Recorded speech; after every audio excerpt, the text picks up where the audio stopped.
Yeah.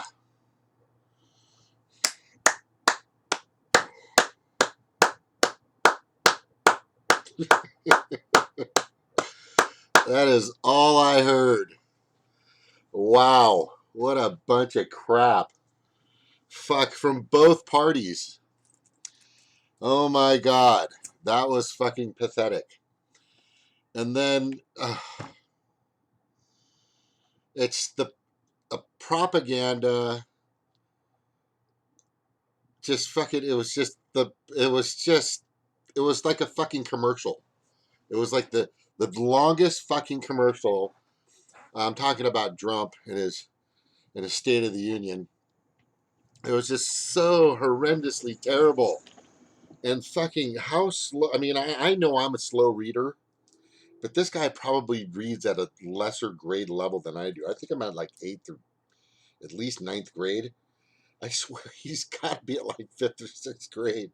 It's really bad. And he's just so fucking slow.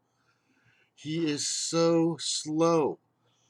Oh my God. And if you read the address on the White House website or anywhere, it's like just a few paragraphs. It's fucking, and it's just, oh my God. And the props and propaganda, props and propaganda. Oh, the marketing just boom, boom, boom, and everybody's fucking buying it. And the Dumbocrats on the right and the Republicans on the left are all fucking just, oh my God. And then Joe Kennedy comes on, wait, huh? Joe Kennedy, he comes on and he's just fucking drooling or something. It was fucking pathetic. And they're just, everything he said, they were just standing up. After every sentence, I think there was a cue card or somebody would just wave to go, everybody up, everybody up. You know, in that little fucking room of nobodies. And he said nothing. He did nothing and he said nothing. However, the only person that brought up, and by the way, and I didn't hear this. I was going back and forth. I was watching the political Avenger vigilante with Ebino, which I thought was amazing. And then all of a sudden the screen started getting fuzzy. But I was back and forth listening. But I didn't hear anybody. Trump, of course, is not going to talk about Citizens United or the McCutcheon versus the FEC, you know, or overturning it. I didn't hear, fuck no, Joe's not going to do it. Joe Kennedy, what a fucking piece of shit. Trying to reach out to the millennials with the young guy. You know, good luck with that, with your nothing, with your platitudes and nothing. Just posturing, propaganda, baloney bullshit. And then Bernie comes on and starts talking about the real issues and the real problems. And no, it's not 4%. And yes, the stock market has grown. The actual, real, true number for unemployment, if you look at the debt clock, which debt clock, um, U.S. debt clock, where is it? I don't think, is this it? Oh, it's taking a little time to, state revenue per citizen. Yeah, there it is. And I'll just show you real quick. This is the true number of what's really going on in the world. Um, and sadly, nobody's looking at this. There it is right there, the U.S. debt clock, and what the real unemployment rate is, and all that wonderful stuff. And I want you to just type in, you know, what it says. It's www.usdebtclock.org. And it shows the spending and how much debt we're in and just how fucked up this country really is. You know, it's really fucking sad. And then the sad thing about it is, oops, oh, wrong one. My bad. Oh, darn it. Ugh. My bad. Okay, so I didn't hear Joe talk about Citizens United. Did Bernie talk about Citizens United? Because I kind of did a little something every once in a while, and I was paying as much attention to Bernie as I could. But I didn't. I don't think I saw anything in regards to Bernie. I don't think I saw anything in regards to Bernie. Did anybody notice that at all? Where are you watching on Jimmy? Yeah, I was watching on Jimmy Dore, Jenny Lynn. Jimmy Dore was just fantastic. I mean, that was, how is he able to do that and we can't? I don't get it. I got fucking, I don't, I don't want to get, spanked by the fucking YouTube police. So, thanks for watching out for me, guys. Christian's like, dude, don't do this. I was like, don't do that. Anyway, so a few interesting shows tonight. I haven't had some good people on for sure. Hi, Cheryl Vic. Nailed it. Rosenfield. Oh, what did Rosenfield just say? Yeah, so sadly, did Bernie talk about Citizens United? Anybody? Anybody? Bernie, did you talk about Citizens United at all? At all? At all? Anybody? I don't think he said it. Want to talk with James? Bernie talked about. Oh, he did. He did. Okay, because I was going back and forth and doing things and getting this ready. I have to post and get on restream.io and do a few things to get this ready. I didn't hear Bernie. No, I don't know. I didn't hear him talk about Citizens United. Like, really. Shirley Vick is saying that Bernie talked about Citizens United. Yes, okay. Yes, he did with in caps. Okay, so that's good. That's good. But because he's still under lock and key with the DNC, he had to bring up Russiagate. Russia. And Jimmy Dore just fucking, God, he was fucking pissed off at Bernie. He was like, Jesus, Bernie, you're so there, and then you fucking have to be the goddamn cabin boy for the DCCC and the DNC and fucking Hillary and all those fucking neoliberal piece of shit wannabe progressives. Oh God. Anyway, it was just the only person that actually talked about anything of any substance, of anything that needed to happen, was Bernie Sanders, of course, besides the Russiagate shit. Bernie, of course, nailed it, which he always does. And I think people will definitely gravitate towards him if he decides to run again. And yes, of course, if he runs as a Democrat, I just don't know.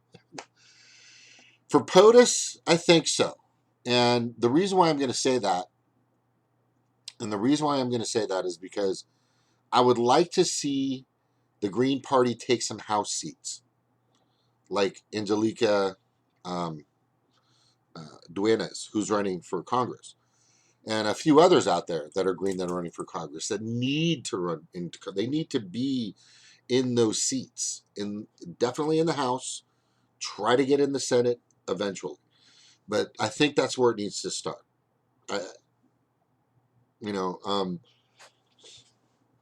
I know for a fucking fact, no matter what Jill does, or a Moon Jack Baraka, whatever his name is, I just don't see that any of those two ever sitting in the Oval Office unless they're hanging out with Bernie, which I think Bernie would actually invite them to come and talk to them.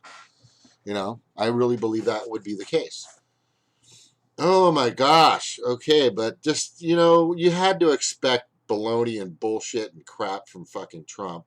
But the saddest part, the saddest and most pathetic part of this evening, and these parties and these people trying to tell us anything, was Joe Kennedy and his pathetic, over dramatized. I thought that fucking uh, Trump was a fucking shitty actor, but he would say his line and then after go, and it's really bad. And it shouldn't do, and we're trying to make this that. He just was fucking so off cue. But that kid was pathetic. Way to go, fucking DNC, fucking Dumbocrats, you fucking idiots. God, you people are weak. Oh, man, there's so much to talk about. Yeah, Bernie would continue the wars, Red. He has a weak spine when it comes to the military-industrial complex. He does, and people need to realize that as well. We need him to definitely... Yeah, but if I had to choose between Bernie and Trump again, I would definitely choose Bernie. What are you going to do? But I really, this is the opportunity for the Greens to get into the House at least. They have to. We have to push. We have to at least get 1, 2, maybe 3. That would definitely make that would make a serious impact. We fucking really have to. Platitudes matter. Perfect. Hashtag, right? That's what Jimmy was saying. Platitudes matter. Platitudes matter. Platitudes matter, right? Fucking that guy. That guy is so on fire. Fuck. Comedy Central, when John, not Goodman, John, who did, now I'm losing my fucking train, not my train of thought, I'm losing my memory all of a sudden, it just kind of goes away sometimes. Jon Stewart, right, when he did his show, he needed a successor, somebody that I think could have handled and done the right things, but since it's owned by Comcast or AT&T, it wasn't going to happen. And having that guy from fucking South Africa in there, I totally disagreed with. He was just a fucking pawn, on the Daily Show. It should have been Jimmy Dore. Jimmy Dore should have been that guy. But he doesn't want to be a part of that. He really doesn't want to be a part of TYT either. I think he should just get the fuck away from everybody and do his own fucking... I think, and I'm going to say this now to you, Jimmy Dore, and I hope you are listening, and I hope you come in and you say, wow, what are these fucking people talking about? Well, they're talking about everything you're talking about and then some. And yes, we are watching you, brother. We are watching you. And we are paying attention. At the same time, we're taking you and everyone else at face value. And then we're doing our own research. We're checking our links. We're checking it twice. We're going to see who's naughty or nice. We're chickadee checking ourselves before we wreck ourselves. Okay, but we are, I think this independent media group that we do have, when it comes to Jamal Thomas with the Progressive Soapbox, Holly Seeliger with Zune Politicon, Sane Progressive for sure, H.A. Goodman, Tim Black, kind of. Maybe too much with H.A. Goodman. And Nico House, for sure. Mikasa Sukasa. And Susie Dawson. A bunch of great people out there that are really... They're checking each other and they're checking themselves. And that's how it should be. We should all check, make sure we're not, out of control. We don't want to be out of control. We want to be in sync. We want to be fair and balanced. No, we want to be correct. We want to try to be as factual as possible. And if we do say things that we do believe are completely fact or absolute fact or complete truth or complete fact and absolute truth, we need to post that information. We need to make sure that we can tell people where to get that information and get to the horse's mouth to find out what's really going on out there. Okay, so by the way, howdy and aloha. This is James with Montauk. People come on here; they're already on. Nash has been back and forth for a while. Thank you for hanging out, Nash. Good to see you. I got Stevie with Redneck Economics here. She'll be up soon with some more shows. She's got a lot of stuff coming up for you guys. You're going to see a lot of Redneck Economics. I'm just telling you right now. You're going to see a lot of Redneck Economics. She'll be coming to you. Hopefully in the next few days. Karen Sheets, good seeing you. Tabitha Enriquez, welcome, Tabitha. What is that? Tabitha, is that? Anyway, and Cheryl, Vic, always here, and M99. Okay, I just need new glasses. My eyes are getting worse. It's getting bad. I think I need to smoke marijuana for my glaucoma. I need to get a med card. Anyway, Montauk, We are a lot of Greens, we're a lot of progressives, we're a lot of liberals. Yeah, throw your labels at us, we're okay, but we also some independents, some free thinkers. You know, Evan's one of them. A few others on here. We make our decisions and vote based on what's best for our interests. My interests on Monotalk are fucking fix and save and help and take care of the planet that's taking care of you, and then also it should take care of all of its inhabitants if we do the right things for it. And I just want to do that for my kids, my grandkids, and so on and so forth, instead of all this bullshit crap. Clean coal, right? Fucking clean coal. That's like the biggest oxymoron I've ever heard in my life. Oh my god, that is so. Anyway, yeah, welcome. So anybody can come on. There's the rules and regulations below. Be cool in the chat. We always watch that. We have people in there watching. Be nice to each other. Be nice to the people on the show, and just try to get along. If you have a gripe or rant or issue or something, or you just want to release, we're good. We can handle it. You'll get some good feedback from us. We enjoy having people on. And speaking of having people on, what is her name? Give me a second. I'm also on February the 22nd at 7:30ish. I'm going to have Angela Duenas, who's running for Congress, will be on this show for a quick lightning round of Q&As, and she'll probably hang out and kick back with us for a little bit, which I think is going to be totally cool and awesome because she's real. Other candidates are real too, but she's got a real push. She's got some good backing, a lot of donations. People are helping her out. We need to get her on the hill. Her, and a few others out there, and I'm going to try to find them to get them on here as well. But I also have coming on pretty soon, if I can find this fast enough, so I am making sense in what I'm talking about. Okay, here we go. I'm currently conversing with Margaret Flowers. She is a fantastic woman, and she is with several organizations. National Improved Medicare for All, NIMA, it's a campaign, it's a movement. Healthoverprofit.org, look, check that out. She's also with Daily Movement News and Resources, check that out.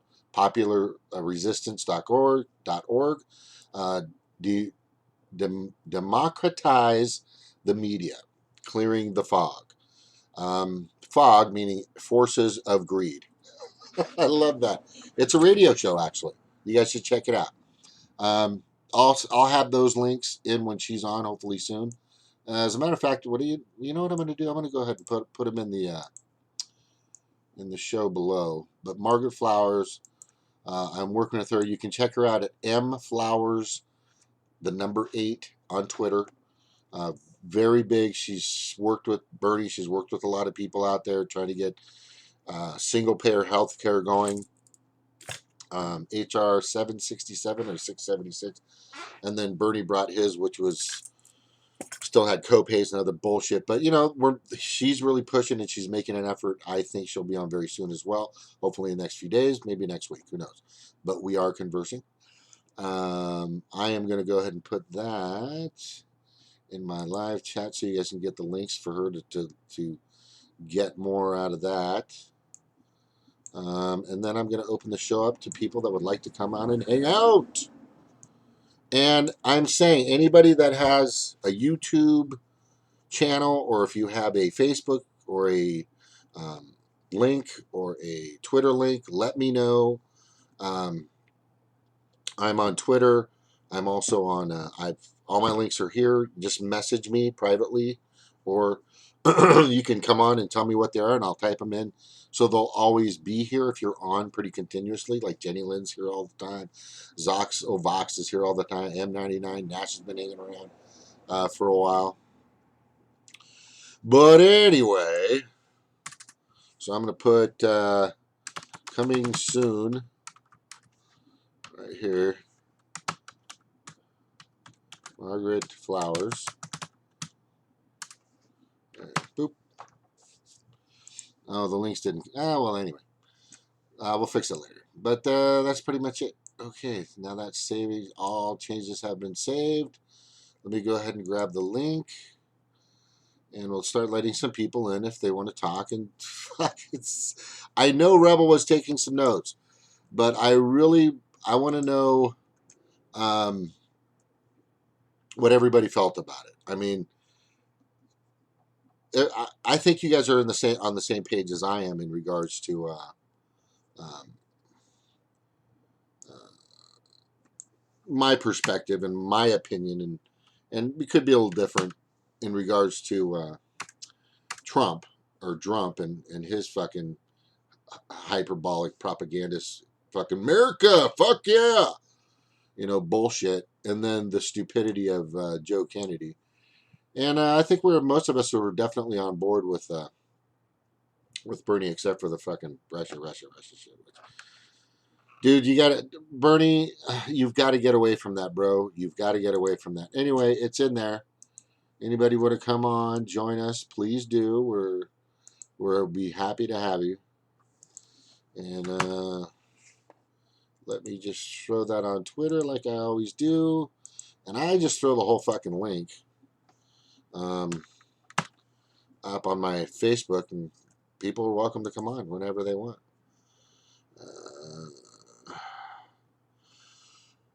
And then a little news today, just letting you know. Myself and Elizabeth Beck kind of got into it today. I'll talk about that in a minute. I bless her soul and her heart, and she's so fantastic. And I know she got freaking just sidewinded and just taken for granted, and she got in Hawaii she got a false crack. When you get false crack, that means that you got sucker punched. In Hawaii, dude, you're gonna get a false crack, bro. I'm gonna fucking false crack you, brother. You don't want that. You don't want to hear that from a big giant Polynesian person. But she got that kind of treatment when she attempted to go on CNN. But what I said to her is, I said, if I'm going on CNN, I know that I'm going into the lion's den, and I think I would be prepared for any kind of strangeness or anything, just so that I can get that message out. No matter what happens, no matter how they try to frazzle me, or no matter how uncomfortable they try to make me feel, to to break or pop or anything, I'm gonna still try to get that message out. I'm still gonna try to get. There's a DNC fraud lawsuit. The repeal was granted. We're going into discovery. Blah blah blah blah. Things are happening. She never got a chance to say that, and it was just like, I understand she felt threatened, but I did say that to her. I just said, I just really believe that you have to, and I should put myself in her shoes. At a certain point, you have to realize that your message is far more important than how uncomfortable you are, or how you don't like the ambiance or the surrounding or what's happening to you. You just have to just make sure, just whatever these fucking dudes are. I don't care if there's 1,000 people on a panel that they surprise you with, and they throw you out in front of a lion's den of people. You've got to get that message out. You have to be a player. If you're on the stage, if I ever got fucking A, if I ever was invited to CNN, I am telling you right now, it would be, I just have to say this is just the way I am. I would, there I am at the Women's March. I'm yelling out, fucking, overturn Citizens United. I don't give a fuck. I'm getting my message out. I want people to start, I want that to be planted in their heads. That's what I want. We don't have time to fucking dick around. We don't have time to mess around. We don't have time to think. It's not about me. It's not about how I feel. It's not about if this is not working for me. I need to get that message out. I need to get the message out that we at least have to have a few people in the house that are green. It'll totally make things. It'll change the dynamics, and not in a giant way, maybe not in a even a small way, but enough way to make them think, wow, the Green Party's got some people in the house. We've got to kind of start paying attention to these people because this could start to grow. And we need to start getting on their side because it's like once you, here's a good word, penetrate the system, and if you can get a third party that's pretty much on board with us to penetrate the system, to wedge themselves in. Okay, you and your freaking dirty minds out there. I already know what you guys are talking about when you say the P word. Oh, or maybe it's just me. Anyway. Okay. Stevie, are you there? Can you copy over? I'm here. Okay. Yeah, so I've done enough talking. Give me your take on what happened on tonight's events. Yeah, I think Rosenfield in the chat earlier pretty much nailed it, which was, Kennedy was just, milk toast.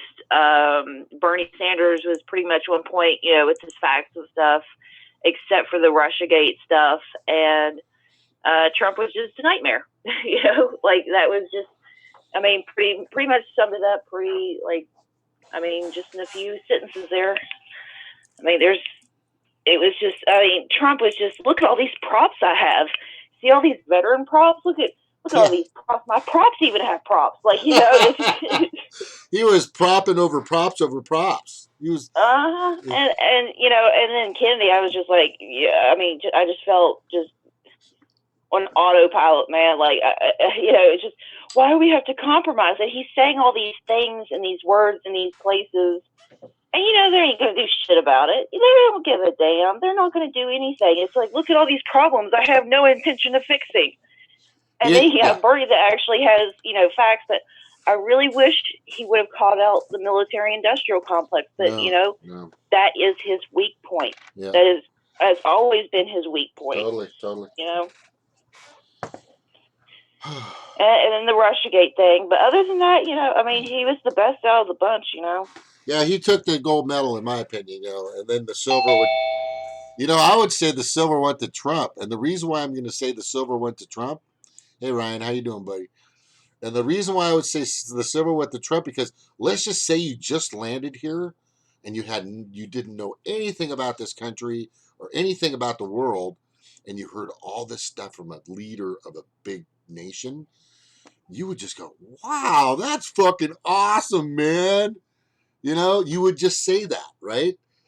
If you don't know the history, if you don't know the facts, if you aren't paying attention and you're completely clueless, like most Republican voters are, they're just like, yeah, America, fuck yeah. But that's what I'm saying. If you were unbiased coming in to the competition from the very beginning, you would definitely get you'd give the I would, if you knew the history and everything of the country, you definitely give the gold to Bernie.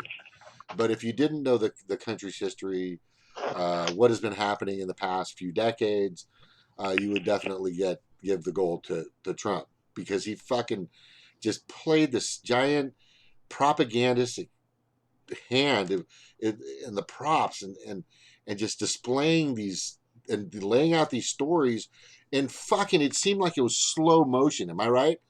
It was like, it's this right here, and that's just that. I mean, if, like I said, if you saw the actual state of address that's written, it's not very long. I mean, I could read that in like 5 minutes.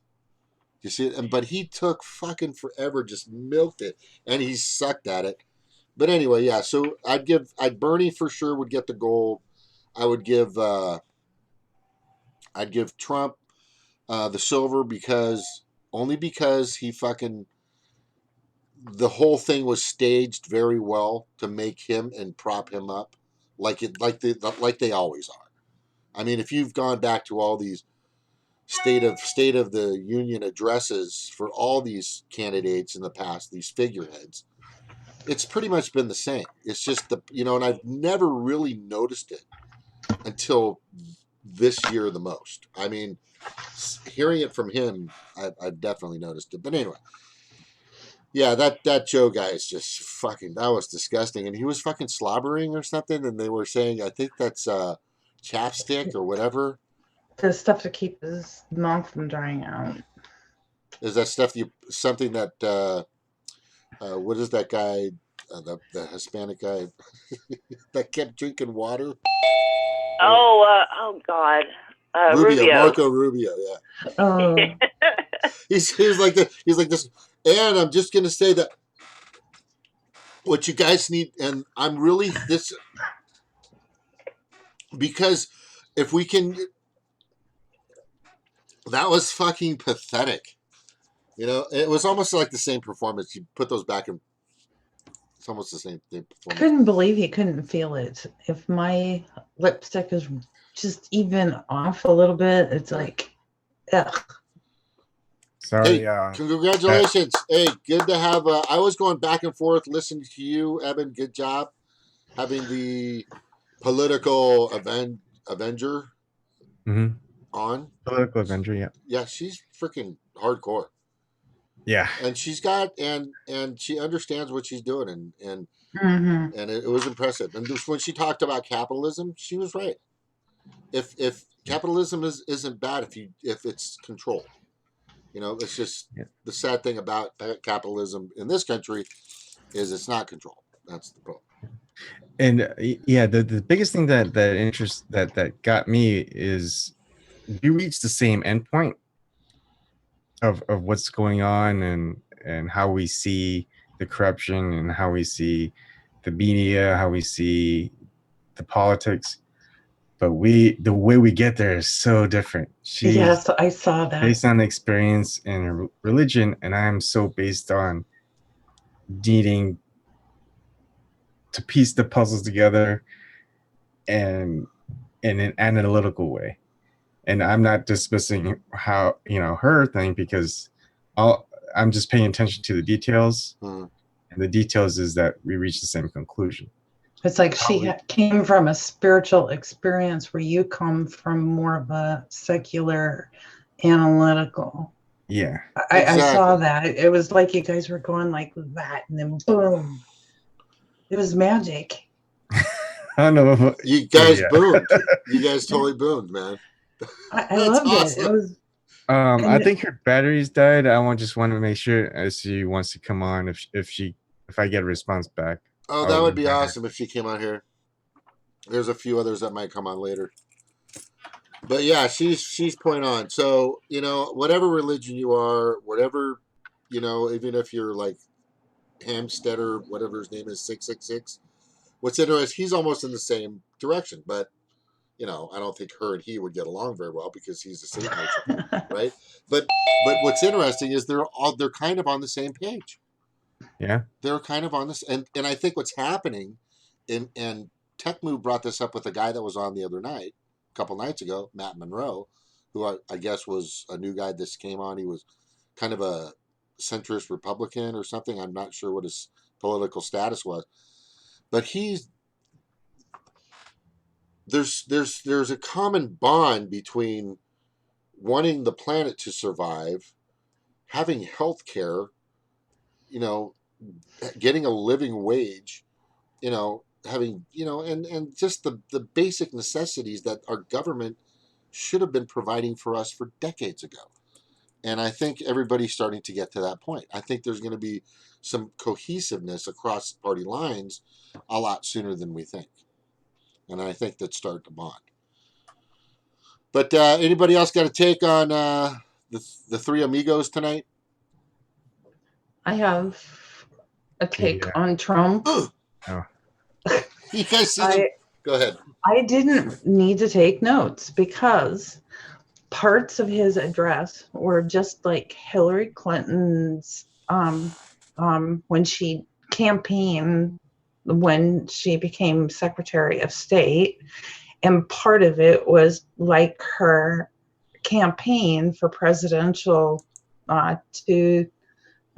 I just like sat back and went, these are all the same components of Hillary Clinton.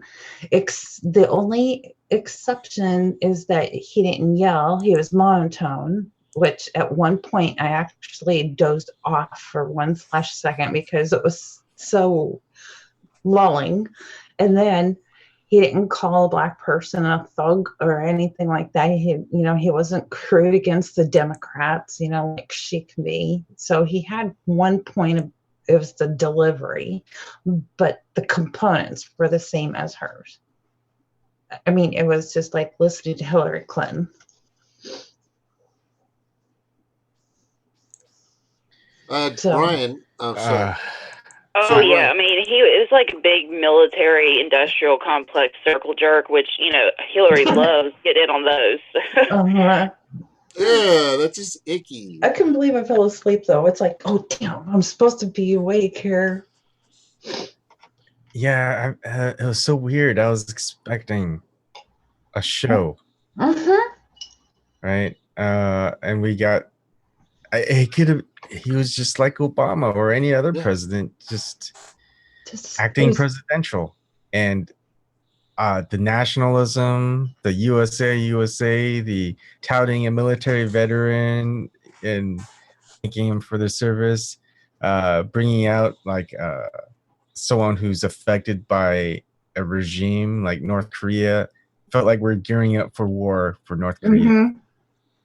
Didn't it remind you of that scene in 1984 where they're just, they see that screen and then they're shouting when they did the USA thing? It's like, fuck. Yeah, no, it's like the same playbook. Excuse me. The same playbook seems to be used at every State of the Union, like fucking the clockwork. Somebody from out of the United States, Ryan, who's in Melbourne. Ryan, did you have any thoughts on the three amigos tonight? No, not at this present time. Okay. Snork, are you there? Snork is not there. All right. I'm going to show you it. That's right. So as I'm watching Trump go through what he's doing, and I got what Eben is talking about. It's just like, wow, you could put anybody there. It's the same fucking shit. Like, put me there, because he's only saying what they want him to say, and those people are not. And they say, when they say the words America's interests, it's not America's fucking interests. It's the interests of the 1%, the super PACs, the lobbyists, the corporations, the very elite and rich. That's their interests. It's the empire. The Empire Files. That's why fucking Abby Martin has her show. It's the Empire Files. Exactly. I'll show you what I made.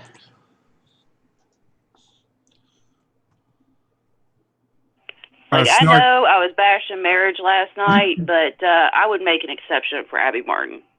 Do you see that? Do you see that? That's good. Very good. Snark, you got stuff on your cheeks? No, I was just getting ready to make a speech.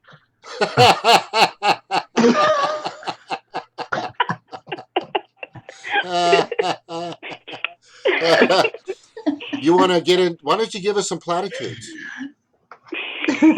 Everything's going to be great. Hillary's still going to collect all the money. So you were such a goofball.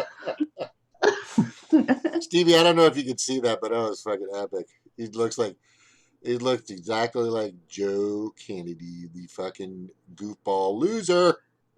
Mm-hmm. Oh my god, that was pathetic. I was just God. I wanted, you know what? I just wanted him to. I wanted him to fuck up, and they did. The Democrats just lost it. They had nothing real, nothing tangible, nothing of viable interest or solutions or anything or steps or anything. They just, this is what's going on, this is what's this and this and that. We know what the fuck's wrong. What's your we know what the problems are. You don't have We're to trying fucking tell us. We're in We're it, dickhead. You know, and we're we're in it. trying to tell you how to fix it, but you won't listen But to no, us. You they're not going to fucking listen because they don't work for And I us. love how he's doing this thing where we shouldn't have to compromise on, we shouldn't have to pick between dreamers or insurance. But you just did. You just did. You just came. You just threw the dreamers under the freaking bus. You know, mowed them over and backed it up over them. You know, like they don't. I mean, it was back and forth. That's what they do. That's what they do. That's what they live on. That's how they survive. Oh, if there is anything that really fucking can trigger me, and that's gaslighters. I want to get a bus. Go to hell. I want to get like a little bus as a prop. Go, you know, just have it like back it up because they just fucking they did that too, and Jimmy went nuts. Jimmy, when he brought that up, he goes, "You're fucking liar, liar, liar, liar." Oh, what a bunch of bullshit! Oh my God, this is our country, Ryan. No, it's not. No, I'm sorry, but this is our country, Rebel. I hate to give you the breaking news, but you live in a two-party oligarchy with a fascist and serious police state that is going to put you in FEMA camps if you're not doing what you're supposed to be doing. But I didn't give my mother permission to give me birth here. Did you watch it at all, Ryan? Ryan, did you watch the address, or did you guys get that? He's with us, or he's not with us? He's there. I know he's there. I think he's listening to music. He's listening to something else or somebody else. I have a question. Yeah, go ahead. Oh fuck! It just went out. As soon as it came in, it went out. The question? I needed to know something. Yeah, it's like. Oh, that happens. I get that all the time. I don't want that. PA has entered the waiting room for this meeting. Yeah, that's Political Avenger. Hey, Ryan! Political Avenger! What's up? I watched you. You're awesome. Yeah, you rock and roll, man. You do. Fantastical. Welcome. Aloha. You got a frozen Can you hear us? Yeah, she's there. Okay, now I'm just now finding out about your channel and stuff, and I'm very interested. I liked the interview you did, and definitely looking forward to checking out your videos. Can she hear us? I don't know yet. Yeah, she's getting. It's when you first get on, you gotta, do a little bit of Mickey Mousing and some tweaking, and Oh, there's Tech. Well, welcome, by the way. Thank you for coming on. This is awesome to have you here. You're muted, by the way, PA. Yeah, you're muted. You might want to, yeah. So do we want to? You guys want to do a round robin and introduce yourselves? So. Yeah. So just go ahead, Rebel. I'm Rebel, and my real name's Amanda, and I watched you on your show, on Evan's show, and it was like, you totally rock. And I've subscribed to you a while ago, and I've been following, so I can't hear you. You're muted. You're still muted. Can you can also ask for her to unmute, James, as host. Oh yeah. Unmute. That way. There we go. Tap it. You got me? Eric's in the house. Yeah. Yes. Okay, so there she is. Yeah, we don't have to, if you want guys to talk, this is like, hello, we're all free in this open forum, so you can speak when you want, when you feel to come in. We enjoy having you here. I watch as much as Evan's Q&A with you or the guest thing, and I thought that was awesome, but I was going back and forth, watching Trump, and then watching Joe Saliva, and then watching Russiagate, Bernie Sanders, which I don't know if, did you watch any of it yet, or have you had a chance? The State of the Union? You talking to me? Yeah, I'm sorry. Oh, Political Avenger PA. Oh, yeah, okay, PA, there you go. Yeah, I saw some of it, yeah, and then they put it on here for a minute. So yeah, I did see the State of the Union. I mean, I do you guys think about it? What do we think about it? Oh, I've already said it's it's the biggest prop. It was the biggest prop branding marketing show. It's just it's like the same as the other ones in the past. Yeah, I that's described it. basically what we said.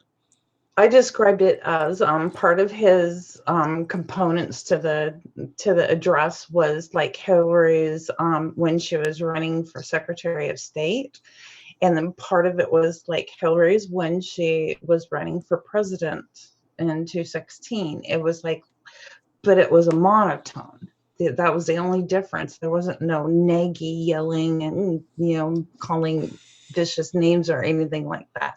So I guess I can give him 1 point, for actually accidentally fell asleep just for a quick second. That's how boring you was. He was too monotone, it was just, I need some. Anyway. Yeah, he's not Mr. Charisma like fucking Obama. He was a calm Hillary Clinton. What do you think, Tech? Lay it on us. The three amigos. I'm at a bit of a disadvantage here. I was cutting back and forth between all of it, and I am really intrigued with PA's historical bent. I'm going to definitely be checking her out. The stuff with Trump, I mean, the fact that we have Yvonne and both James with shows tonight, I mean, we're blowing up, guys, which is absolutely fantastic. It's just, there's a lot going on and a lot to process. And, keeping it in perspective, Rebel and I were going at it back and forth earlier on Twitter about the validity of even watching the State of the Union, or why you should waste your time with it. Because to me, it's just more of the same crap. It's more of the same crap. And we've been over and over and over this stuff. We are of similar mind. It's just, we're looking at policy. We want to make change, Mm-hmm. We're frustrated with the level and the barbarous nature of our country anymore. Okay. Anyway, Somebody's got a beeper going. That's me. Sorry. Turn it off. Hey, my baked potatoes are in the oven, James. I still got plenty of those, bro. Oh, you didn't have to go away. Nah, she said it stuff. Eric, how are you doing, buddy? Did you watch it? Oh yeah, it was fantastic. Not the I'm trying to think. That's like I was thinking more of Yvonne's interview with Political Avenger. Okay. I agree. I want everybody to get it out of their system before I ask Kevin. By the way, PA Political Avenger is on, you guys, tonight. She's awesome. I'm very stoked that she's here. I've watched several of your. I've been watching you for a few months. Probably longer than that. Every once in a while, always in the car, always getting it out. Yeah, that's okay. You could have NSA watching you or somebody. You don't know these days. So. Well, I'm just giving you a warning. You guys are on the radar. That's all I'm going to tell you. We know that, and we're okay with it. Now I feel like somebody. Yeah, you're on it. Now I feel special. Like I want to be on the radar. I want them to hear our voice. You are on the radar. We want to push back, guys, right? Yeah. Back. Excuse me, one moment. I just as I came on, I was enabling my audio stuff. I heard my name, and I think James said it, but I didn't hear the rest of it. Yeah, what I said is I wanted to get everybody's take on the three amigos, the State of the Union, the rebuttal by the Dumbocrats, and then Bernie's Hackett everything, whatever, and then we'll let I know Kevin's gonna have some good shit. That's all I gotta say. So Eric, you saw it? You okay? You're good? Oh yeah, I'm good. How did Like, y'all get the time to watch them all? Did you? I was all over the place. I didn't watch the Bernie Sanders rebuttal thing. I did watch the Trump State of the Union, the full chunk of that. And James, you said there was a third one, something with the Democrats specifically, not Bernie. Yeah, Joe Kennedy was their representative to do the rebuttal after the State of the Union. And it was pathetic, dude. When you get a chance, when you watch, you're just gonna go, "Oh my god!" It sounds to me, guys. It sounds to me like with folks watching Trump, and I watched pretty much all of the Bernie rebuttal. Bernie came on YouTube, and I was just completely enamored with his numbers. I mean, that guy was over 9,000 in his chat. Bernie was. Wow. So I was like, whoa, but as far as the rest of it, it's going to probably take us a couple of days, right, to digest what's going on, maybe some of this stuff so that we can talk more coherently about it. But I think we can piece it together tonight. To be fair to Kevin, we must give him a warning. Do not sit down with food before you watch the Kennedy rebuttal. Is it that full of shit? Is it really that full of shit? That bad? I mean, just from what Trump said, I mean, it was literally sob story, sneak in horrible stuff. Sob story, sneak in horrible stuff. Sob story, lie about this stuff, stinking more military. I mean, it's pretty horrible. This is he sounded just like fucking Obama. Let me put it this way. My favorite tweet was that he should have wiped his mouth off after he left the donor's office. Oh my god! Snort, gross. You know what? You can say the C word from now on with that kind of stuff, Eric. Wow. So I didn't originate that tweet. I was quoting somebody. Sorry if I'm Christian in the house. I would agree with it. What's up, Christian? Right on, bro. So, Political Avenger, I got a question for you. Yeah. Okay. You mentioned that people are on radar. Are you talking about they're paying attention to independent media a lot more? And the reason why I say that is because when I saw Donna Brazil on Tim Black TV, do you know about that? On Tim Black? Yeah. Donna Brazil? Donna Brazil was questioned on Tim Black. When I saw that and she got that deep into independent media, it's a sign to say, I thought it was a sign that said, oh shit, this independent media shit's getting serious. We need to throw somebody in there to get a handle on it. That's my perspective on it. I would agree with that, James. Yeah. To an extent, because I mean, if you look in the past when we had 100 different media things, and then how they did the consolidation and how they moved people into the area to take control of it, push the narrative, it's the exact same thing they're trying to do now. It's just the methods changed slightly because it's a different medium. Yeah, perfect. Yes. And we all know that who's ever framing this and the money going out through the mainstream media, they're going to have the biggest voice, the most potential. I mean, who has the time except for us crazy nerd geek activists to be involved in some of this stuff, at the level that we are? Mm-hmm. You're talking about this guy. Well, your Green Party activism, James, to me, very inspiring. Thank you. Like I said, and I put this in Eben's when he was talking to Political Avenger, is I put he's independent, but I am I am in the Green Party, but not every egg. And the reason why is because you can't fully commit until you have everything lined up perfectly. You know, I mean, you're not going to buy a house unless you know you got the funding, you got the job, you know, you're not going to get married unless you know the chick's going to, you know, or the guy's going to, you know, whatever. You see what I'm saying? So all my eggs aren't fully in that basket yet. I mean, they are, but there's still some things within the Green Party, guys.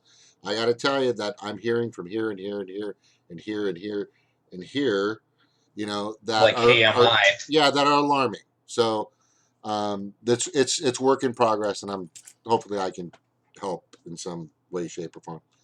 We be the regulators. Yeah, they just need somebody with a whip and a chair. Hopefully, we're keeping their feet to the fire. That's another good question I have for for Political Avenger. Go ahead. What are your thoughts on the Green Party? I was cool with Jill Stein for a minute. Like, I like what she was talking about, but then the whole situation with her raising money to count to do the recounts, and then the money went where? That's where I said, okay, Jill, bye-bye.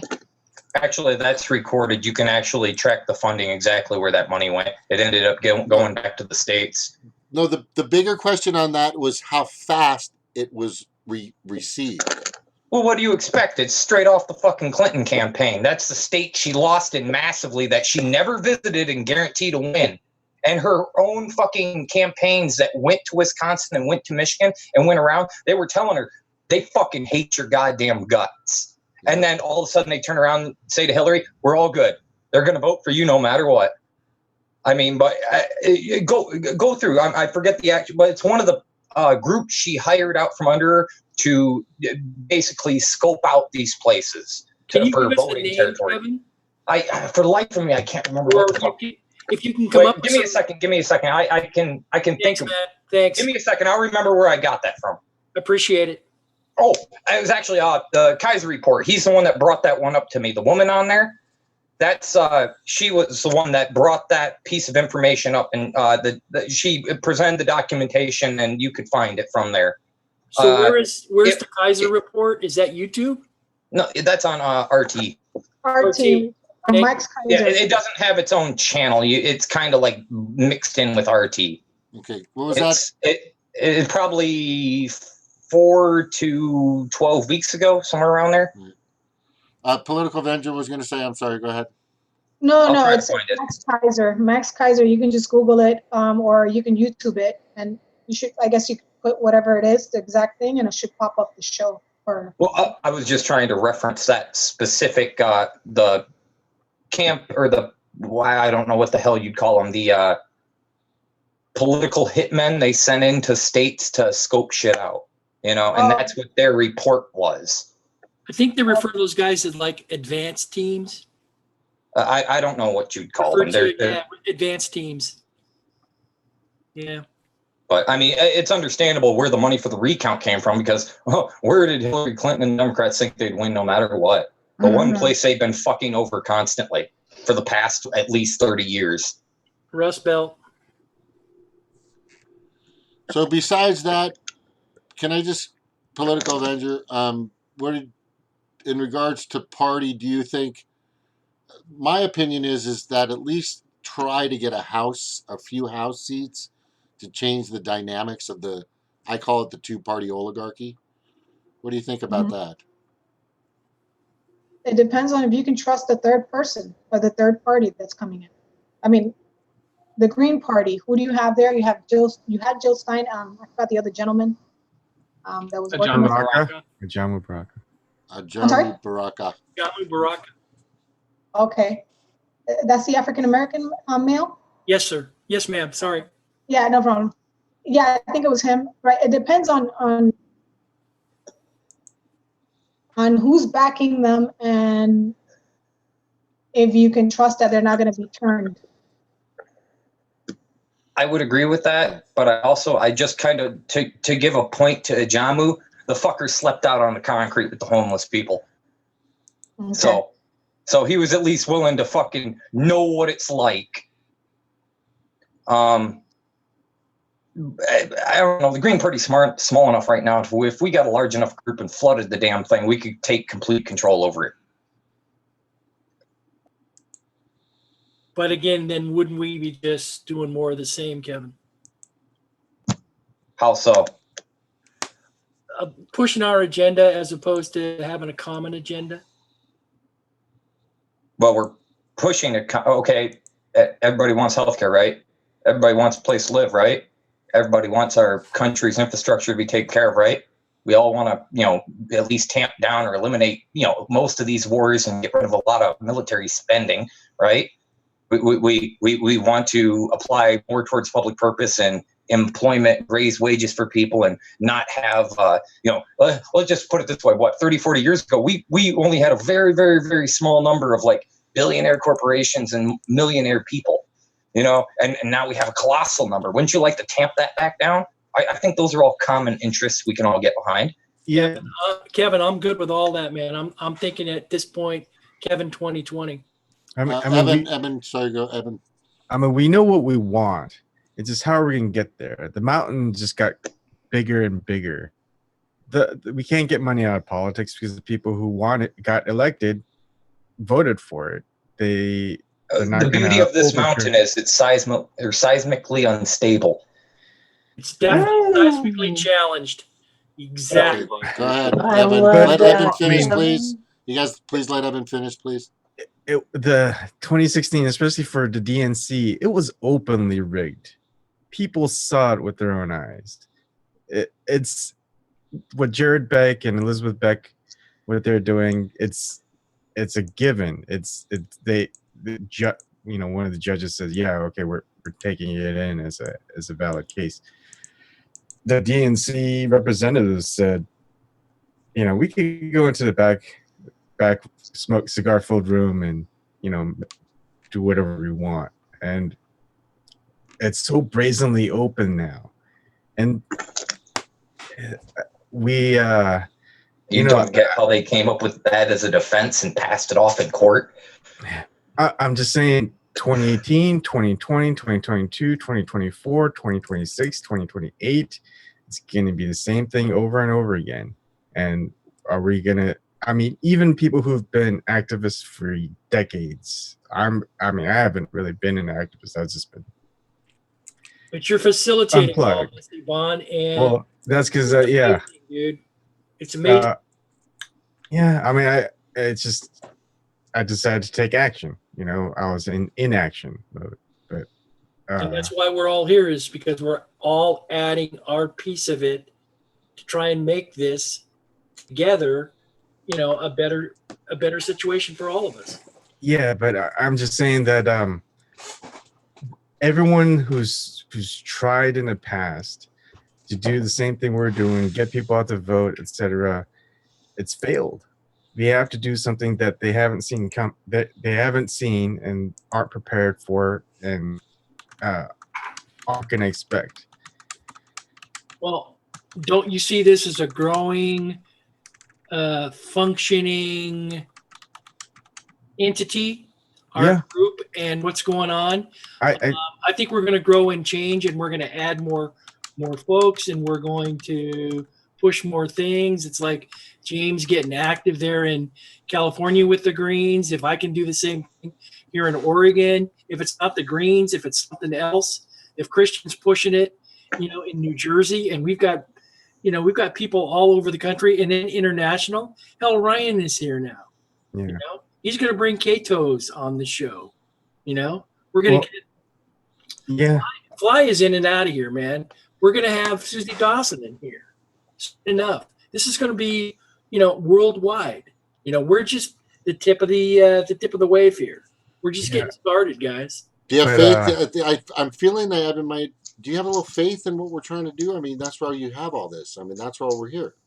I wouldn't call it right. Goddamn right, James. It's little by little. I'm trying to arm everyone with the weapon of the current age, which is the keyboard, the computer, the network, the internet. We're not fighting with swords anymore. We're not fighting with guns anymore. Our war is with words. Images, videos, real time. Except we're in their battlefield. They control this medium. Until we get to a ground where we can have the battle in our favor, our fights, we're going to keep losing. But even if they take it away from us, even if they take this great tool away from us, guys, we're going to figure out pigeons or something. I am not going to forget you guys. Yeah. I do know how to do a few smoke signals. You know, and if it just comes down to smoke signals, right? Yeah, fucking, 3 flaps is like, I'm over here, I think. That's what that means.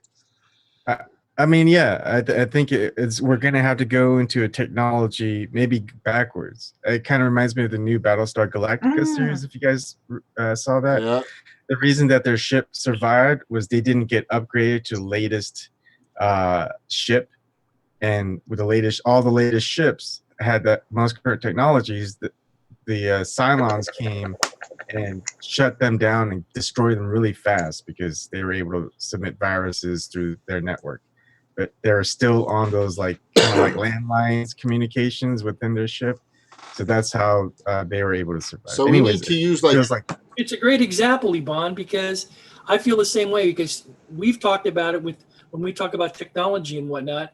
The fact that we're questioning AIs and algorithms, that kind of thing. But the fact that when we talk about the Internet of Things, we're trying to be very careful here about whether technology is serving. It's upside down, Snork. If technology is not serving us effectively, we have to make it service us. And if you look at where, the government really concentrates their efforts on hurting us, it's through communication, whether it's through net neutrality, stuff like that, bots, and they attack our minds, through try to control through propaganda, misinformation, cutting people off from, education and information. So it's like, okay, so it's our minds and our words that are really the biggest threat to them. I mean, they let us have guns, also stuff, coordinating their finances. Yes, and the finances too. So it's like, yeah, that's a great point, because it's like those are the things that they really hit us with, because those are the things that we can hurt them with. So that's where I'm concentrating my efforts, is through communication, information, and divesting from well, I say divesting, but I'm broke as shit. Like, I'm gonna be honest, like I don't have an option. So it's like. But I don't shop at Walmart. I do things like that. Try to buy locally. But yeah, I mean that's the biggest way that we can hurt these people and really gain our power back. Right on, Stevie. And yeah, I agree. And one of the things that we're talking about in our Zoom host chat, or one thing that I was thinking about, is the Women's March.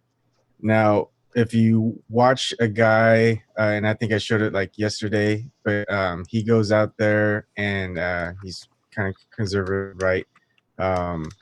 He goes out there, interviews them, and they can't think of a cogent reason why they oppose Trump. Mm-hmm. I mean, it's easy policy-wise, to say why you would oppose Trump, but they can't think of one. But rather than ridiculing them, you can try and convert them and saying, if you want to oppose Trump, here are some things that you can use. He's continuing the war policy of President Obama. If you voted for Obama and you were an Obama fan, he's continuing the policy of immigration, deportation, the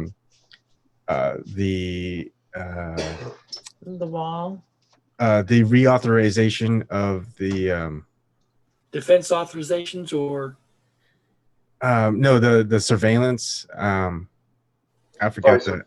It's part of it's FISA. It's part of I think so. Yeah, NDD or ND.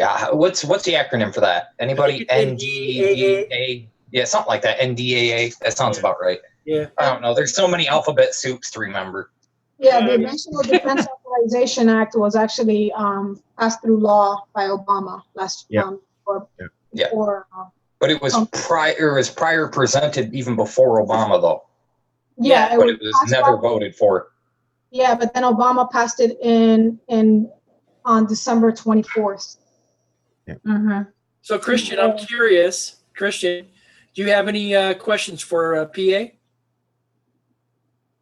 Well, what do you now that Yvonne brought this up just now, what do you think about the potential, the validity, the merit of trying to convert, say, specifically a Hillary supporter, the people that are quote unquote part of the resistance that are at these women marches, but when you ask them a question about why they oppose Trump, they can't give a substantive reason to opposing him. Well, I mean, when it comes to the women's march and Hillary supporters or Obama supporters, the first thing that has to happen is that they have to realize that they're being hypocrites. Mm-hmm. That's number one. If they can't get past that, you're not going to convert anyone. You know, that's been my issue the whole time. That's why I just went completely the opposite way. Because I saw the same people that I protested with under Bush, all of a sudden approve everything Obama did, which was exactly or worse than what Bush did. And when I saw that, I'm like, I just went completely extreme. I'm like, you know, you're gonna sit here and you spend 8 years. I spent 8 years. You spent 8 years screaming and shouting and protesting, and we went downtown in Miami, and we went over here, and we went over there, and talking about no more war. And we actually helped bring this person in, and then everybody went silent. Yeah. You know, Yeah, I just don't. Oh, sorry. No, go ahead. I'm sorry. Go ahead. Yeah, it's like I railed on this the other night, man. Like, I mean, it's like they're not fully getting it. It's like I appreciate the solidarity. You know, I appreciate like they're going out there and they're trying to like make an effort. Like, you know, they're pissed off. That's the first step. You know, you got to get pissed off. You know, when you see all this stuff around you. But at the same time, it's like, do something with it. You have to be productive. Use that anger to your advantage. Anger without direction, it's useless. So take that anger, instead of directing it at Trump or misogyny, direct that into making a plan, telling people exactly what it is that you have an issue with. You know, really use that to your advantage. I mean, anger is like the best fuel. I mean, it's better than coffee for me. It's like I wake up. I don't drink coffee when I first wake up. I read the news. Like that's that shit that gets me going in the morning. So it's like, you know, take that anger and use it to your advantage. But going out and doing these marches, you know, it's like I want like good on you for getting active, but like at the same time, we got to use it. We got to be smart about it. Wake up in the morning to a nice hot cup of vengeance. Yes. Yeah, I mean, the Martin Luther King Jr. march, I mean, that was for something specific and it worked. But when you have something uncoordinated, it's just like The Walking Dead. You're just a bunch of zombies and no one. Well, it's really easy to pick off the crowd once you spread them out. Go ahead, PA. Well, with your zombie example. Yeah. You have to really understand another thing is like who's funding these marches. Mm-hmm. I mean, you have to go like deeper. You can't, okay, everybody, yeah, your march, you're pissed about something, but okay. So you're 8 years past, you weren't pissed about anything that went down, but now you're pissed. Okay, fine. But then who's funding these marches? And what is the purpose of these marches? Well, Soros, right? But then Soros, the Koch brothers, right? Right. So I mean, yeah. So then you people see the thing with me is that I hung out with activists that were getting paid. Well, even when Bush was around, they were getting funding from somewhere, and it wasn't grassroots. It was major people supplying money because that, you know, the whole thing of they bust us in. Yes, they bust you in from other places. PA, what organization was that, or organizations? Was it a coalition, umbrella? What was going on? Miami. Well, in Miami there was a ton. I was part of Power U and another organization that dealt with gentrification. and in the minority neighborhoods. And then there was other people that you got involved in, like Acorn was down there, and Acorn was getting money. And they were around, they were recruiting people and paying people, because I worked with Acorn too. So there's a lot of stuff that people need to be aware of that goes down in the background, that it's not grassroots. And that's what we need to recognize, right off the bat. A lot of this stuff is not grassroots. That's why most of the people you see at the Women's March, they don't really know what they're marching for. They just don't like Trump. Oh, did you see James's video too, PA? No, I didn't. Oh, you would have really enjoyed that. Oh, yeah. Because it basically gives a great illustration of exactly our problem. Yeah. Okay, many of them. The video. I'll link it to you, but many of them didn't know even what Citizens United was. Yeah, and then you have like a bunch of different people from different organizations, and I understand. You know what? I understand people are going based off their emotions. They're just going out there. They don't know exactly what it is that they're fighting against, but they're pissed off. They have whatever they have inside and they want to get it out. That's cool. I get that. Whatever, human nature. But when you go out there and the only person that you can point to is Trump, there's a problem. Because the shit that the women march should not be about Trump. It should be about the sexual violence against women and equality, real equality. That's right on. That's my shit. Like, I don't want you to come here and tell me, oh, it's fucking Trump's fault. No, motherfucker. This shit has been going on for the last 20 years. Where have you been? The rapes and the assaults and the sexual harassment and the raping of children and the rape, all this shit has been going down during Obama, hardcore, during Bush, and during Bill Clinton. Where the fuck were you then? And long before that, because I think even long before that, yeah. So that's my thing. I'm like, we can sit here and we can try to convert these people, but if they can't see just the basic shit, like I don't even know why I'm protesting. Like a year ago when I went at my last Women's March, I knew they were gonna wear those stupid hats, right? But I thought, okay, I'll go anyway because I gotta go. I got a vagina, And when I got there, it was like it was all hate Trump, hate Trump, hate Trump. And I'm looking around and I'm going, well, what about Clinton? What about, it's like I was already awakening at that point. Yeah. And I tried to say, well, why are we doing this? We're not, and I ended up getting in the car. I was pissed. It was just like, this is the last march I ever go on, as long as they want to just hate Trump. Yeah, I feel that the women, what they want, what it is that maybe, whatever reason, everybody has their story. I have my story. I'm a survivor. I have my story. But I get why women go out there, even though they don't know why they're going out there, because they have a story. And, they feel that maybe whatever happened to them, that they can channel it out by going out there and protest, be a part of something. That makes them feel like them. I'd love to have Karen Sheets come on, because I know James went out there to the march that was in California, and I'd like to see, and I haven't gotten to talk to her really in depth about this, but she went to the march out in Ohio, and I'd like to see what the similarities and differences were in the two marches, because being, part of, Appalachia and all that, was there more of a direct, were they talking more about the issues, or was it still a, kind of a hate Trump rally? I would love that too, and then I would want to know, how did they get that? How did they achieve something better than what I had?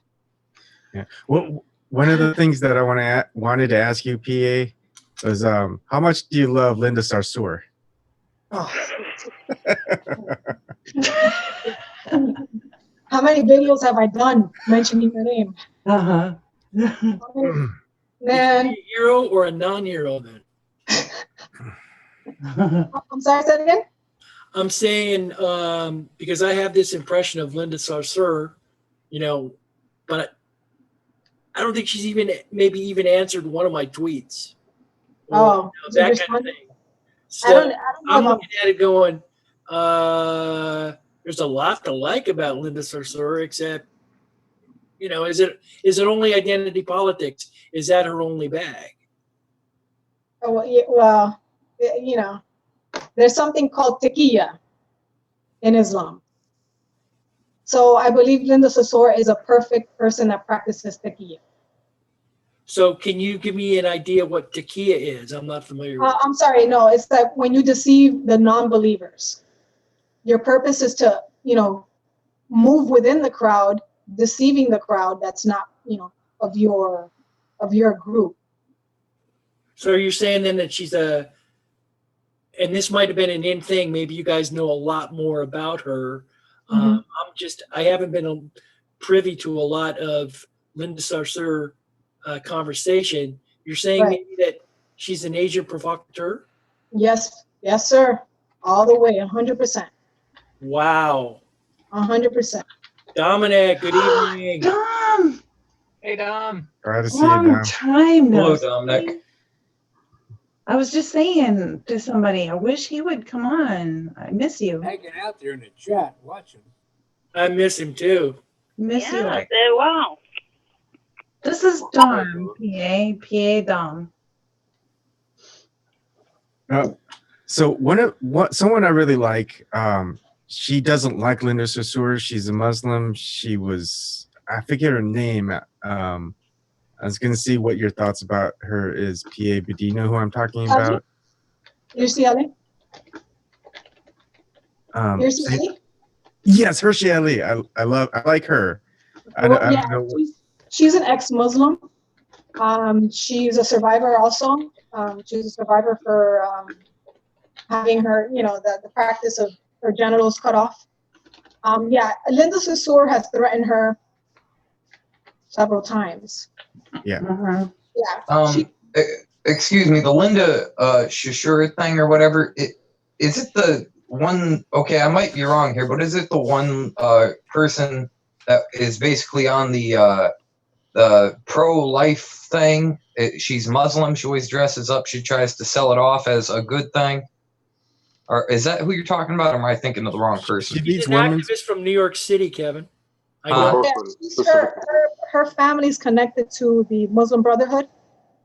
Okay, are you talking about the same person that did like what the hell was it? The damn rally Pence had with a bunch of the fucking pro-lifer people.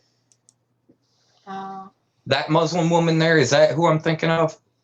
Because she was the only one there. She pushes this ridiculous, crazy shit. Yeah, I think I know. I'm just trying to put the name to a face. She led the first women's march. Oh, you're talking about the murderer, the one that literally went to prison and had That's another one. That's the one Linda Sarsour was hanging out with. Yeah, that's another one. Oh, okay. I know who you're talking about now. Yeah, they're nuts. They're out their fucking mind. Yeah. Linda Sarsour is her family is connected to the Muslim Brotherhood, and you know, like her mom writes papers on why Sharia is good, and she believes that Sharia law should be brought into the United States. Wow. Yeah, the same person that was cheering for Pence. So she's actually pro Sharia law in the U.S. Yes. Yeah. Yeah. Wow. Yeah, there's a lot of. That's why I just when I see her with her picture with who's the congressman from Ohio, or maybe it's not Ohio. Oh, you mean here? This is what she looks like. She's a very progressive. You mean that's who I was thinking of. You mean Nina? Yep. Yeah, Nina Turner. Like she's out of her freaking mind. Thanks, Rebel. Do you see this, everybody? Yeah. Okay. So Linda Sarsour. hi, Shirley. Hi, Yeah. Shirley. So Hi. Hey, Sorry Shirley. about that. Hey, Shirley. so if you go to like Nina Turner's her show on her website, you'll see Linda Sarsour with a picture of her. She's So part what? of Nina Turner's circle. So Yeah, yeah, that Linda person has nothing to do with women's rights or anybody's rights. but what would Nina Turner, with her progressive background, what she's just not cognizant, not aware that Or part of it. Linda Sarsour was in one of the commercials for Bernie, and I think that's how they got hooked up together, Nina and Sarsour. So I think because Sarsour was, I guess, kind of accepted by Bernie, Nina accepts her. So I don't know. coattails, yeah. Coattails, yeah, exactly. Yeah, you can see the Nina Turner show on Solidarity with Linda Sarsour and Winnie Wong. Yeah, that Linda person, I've heard her talk, and it's just it's craziness. It's basically nobody has a right to talk. Nobody has control over their own body. I want it to be a forced religion throughout the whole entire country. And if people don't agree, I want to cut their heads off. This is the picture I always. She's nuts. But I heard Linda Sarsour covered up a sexual harassment thing in her organization. Yes, I heard about that also. Wow. Yeah. This woman is the exact antithesis to everything that is put forward as what she's representing. And this is why somebody's got to make Nina Turner aware of this. Yeah, and this is why I like having us all together, because one person just can't handle so much information or something gets missed. I mean, we all do research, look at, and this is why I like having us all together, because and we're validated by like 3 or 4 other people who've looked at the same information. That's exactly right, Yvonne. We're multi-brains here, man. This is a great form. Great form. Well, I have some news. PA, you're muted. Yeah, I think something's up with my phone, so I don't know in case I drop off because it's acting up. Dom, did you have some questions for PA? Oh wait, let Shirley go, and then. Oh, sure. I'm sorry. I have some news. I received an alert that Hillary Clinton responded tonight before Trump's speech about her faith advisor and why she did not fire him. Oh boy, she is such a fucking hypocrite. Oh, I believe people should have second chances. That's why I didn't fire him. Are you just learning she's a hypocrite now? No, I've been knew she was a hypocrite. I'm not going to call her that name because we have somebody different on here tonight. But if Eric puts on his hat, he can call her that name. Yeah, we need a good one, Eric. Come on. And Christy has a job. Christy was offered a job with ABC. Yeah, I know. I said that and tweeted it. What's the irony of her? What's the irony of her saying, "Yeah, I know she's a hypocrite, but I can't say that name because someone's here." That is ironic, because I'm sure PA knows that word. I love you, Cheryl. I can't stand that woman. I never disliked a woman like that before, ever. I know, right? And Cheryl is right there with Eric in the quality of how she says that word.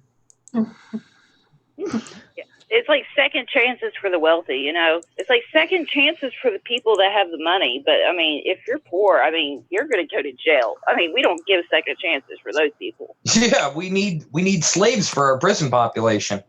Oh, yeah. I want to be selfish here real quick and ask PA again what the name of that other activist was. It seems like I am following the wrong activist. So if I could get Hershey Ali. Hershey Ali? Yeah. Well, no, that's she's the one that Linda Sarsour threatened on Twitter. She's an ex-Muslim that actually exposed Linda Sarsour and her ilk. So, I mean, you got to watch. She's very educated and she's very smart and she knows a lot about Islam. And she was the one that exposed Linda Sarsour.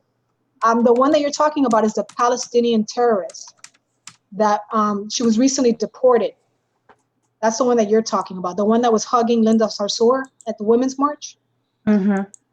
That's I forgot her name. I'll find the name and I'll send it to Yvonne.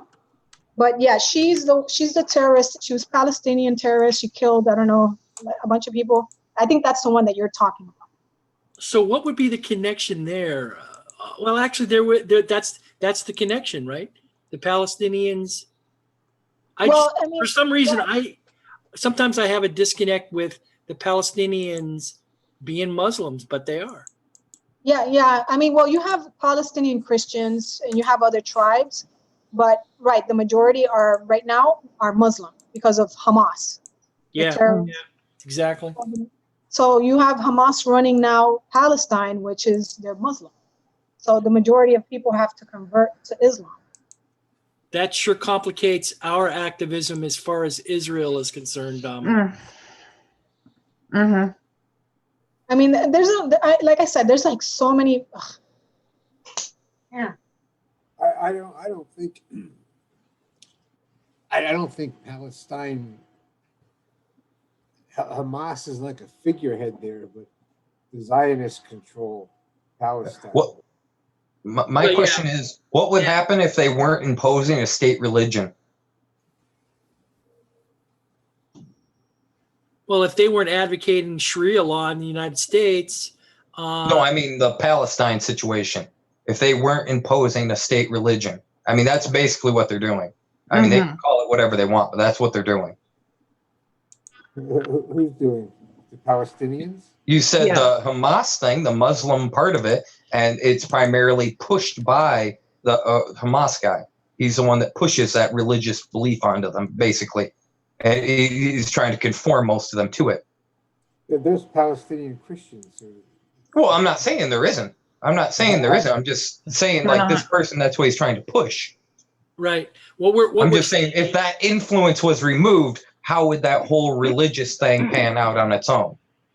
I don't think it's a religious thing. You know, those people, the Zionists are stealing these people's lands. And I don't think it's well, yeah, I know that they're stealing the land and they're bulldozing, they're killing them and all that stuff. But I'm like, I'm trying to do this in chunks, because if you try to, it's just like math and science and all this. And once you try to do a unifying theory, the thing starts getting really unstable and hard to keep track of. Right. So to learn it, you're going to do it in chunks, like I think what Kevin means. It's a situation, though, it seems like in Palestine, we just have this dearth and not enough information, and we're trying to figure out, the connections and this kind of thing. It's like, I am so glad that, PA, she comes on here and she tells us that, you guys might want to watch out for Linda Sarsour, because it broadens our dialogue. It broadens our scope, it gives us, more stuff to chew on and more connections to make. It makes us better, more informed activists. Well, I knew about Linda Sarsour from before, but to get back to Palestine, it's not a matter of state-imposed religion. It's a matter of the Zionists stealing those people's land. But wasn't Hamas elected democratically? I forgot which president was under. Was it Bush or? No, they're the democratically elected government, and that's what pissed Israel off. That's why they went after Malone Artery. But Hamas, and the United States got pissed and said, "Oh, they're a terrorist group. They're a terrorist group." And of course, that's going to be all the disinformation and whatnot that we're seeing now with Russiagate and all this obfuscation and whatnot. We're seeing it on the ground in some of these other countries. We're not, through a lack of information and whatnot, or the fact that we've got our own problems in our own lives and our own deals, how completely involved and engaged do you want to be unless you've got like a some vested interest in it. You've got a friend, or somebody got killed, or somebody, or any of that. Well, for me, it's just such an injustice. I don't know anybody there. I see what this country does and what we've done to other countries and how that impacts. We can't hear you, Dom. Yeah, if you could just speak a little bit louder, Dom. Yeah, can you hear me better now? Yes. Yeah. But I have to really. I don't know any Palestinians, or have anybody over there. But it's just such an injustice that we're funding, and they're more or less cut off from the rest of the world because the media doesn't show it. And the information that we get, is piecemeal, and it's like when somebody says something about, like, say they have a state religion or something. I don't know if they do or not, but that's really not any of the issue that I see with the Palestinians and the Zionists. The Zionists are the ones that are kind of the religious groups, which I think they're using that as an excuse, to just go in there and take that land. Agreed. Take it. What they're doing to those people there is outrageous. Those kids are going to be harmed for the rest of their lives. Right. And it's like it's apples and oranges. It's like I'm seeing and feeling what Dominic is saying, because I've been following the debacle that is Palestine, that was Arafat, that was Egypt, that was all that, and it's always been there throughout my lifetime.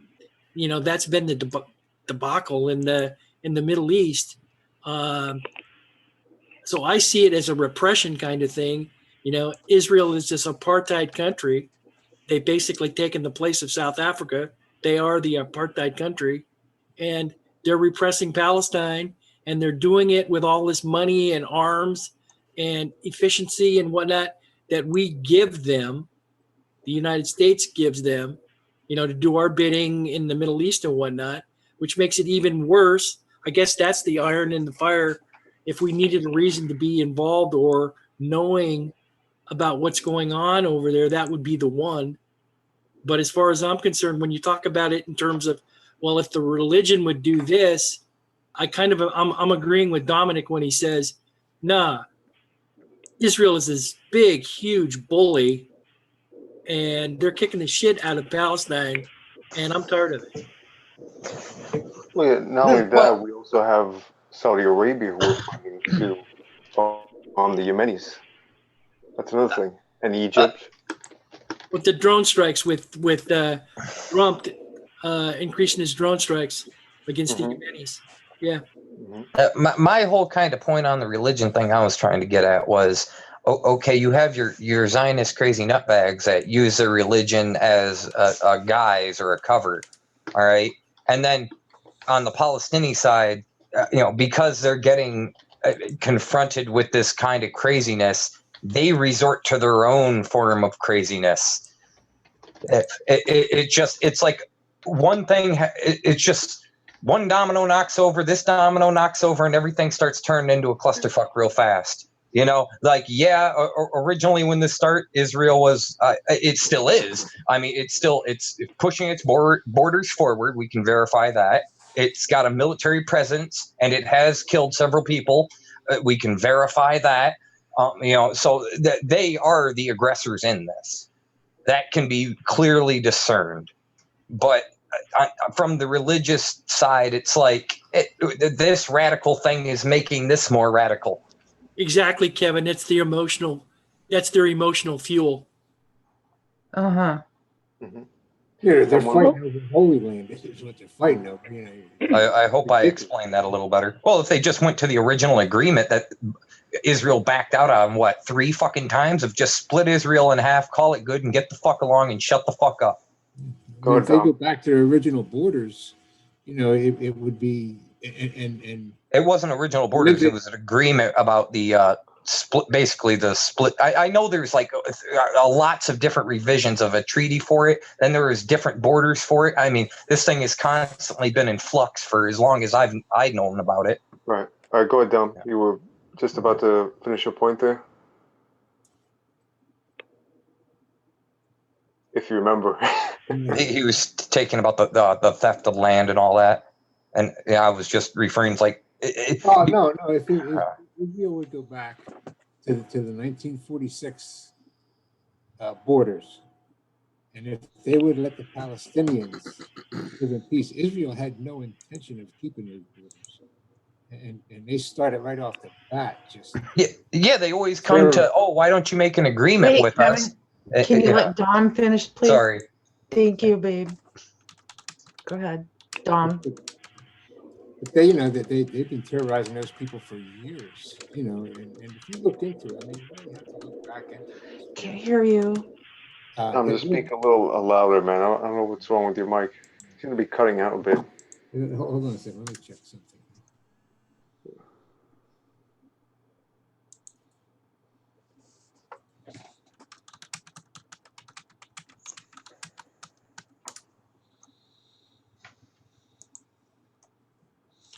So, hey, so what happened to PA? Is she gone? Looks like she dropped off. Yeah, she said her thing was, her phone is kind of giving her some issues, but I want to thank her for being on here. That was pretty cool. That was actually very cool for her to do that. I hope she comes back. Yeah, definitely in the future. Definitely. Eric, you gotta liven her up. I got the impression, maybe, I'm not sure about this. Iban probably knows. Is she from Florida? Is she from Miami? Where is she from? Yeah, she lived in Miami. She stated that in the interview. Oh, wow. But I think she moved now. I don't think she's there anymore. Yeah, she's out there.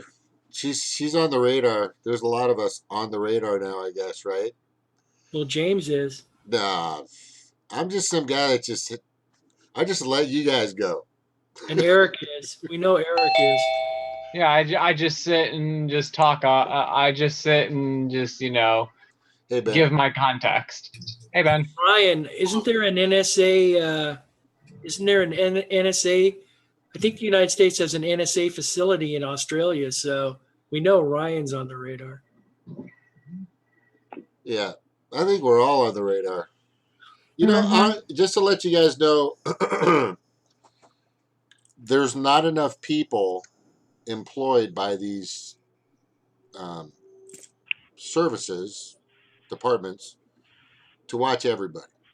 And the more influence or the more reviews or following or subscribers you have, and if you're talking against the grain, like a lot of us do here, then yeah, they're going to put you on, they're going to start to put you in their crosshairs.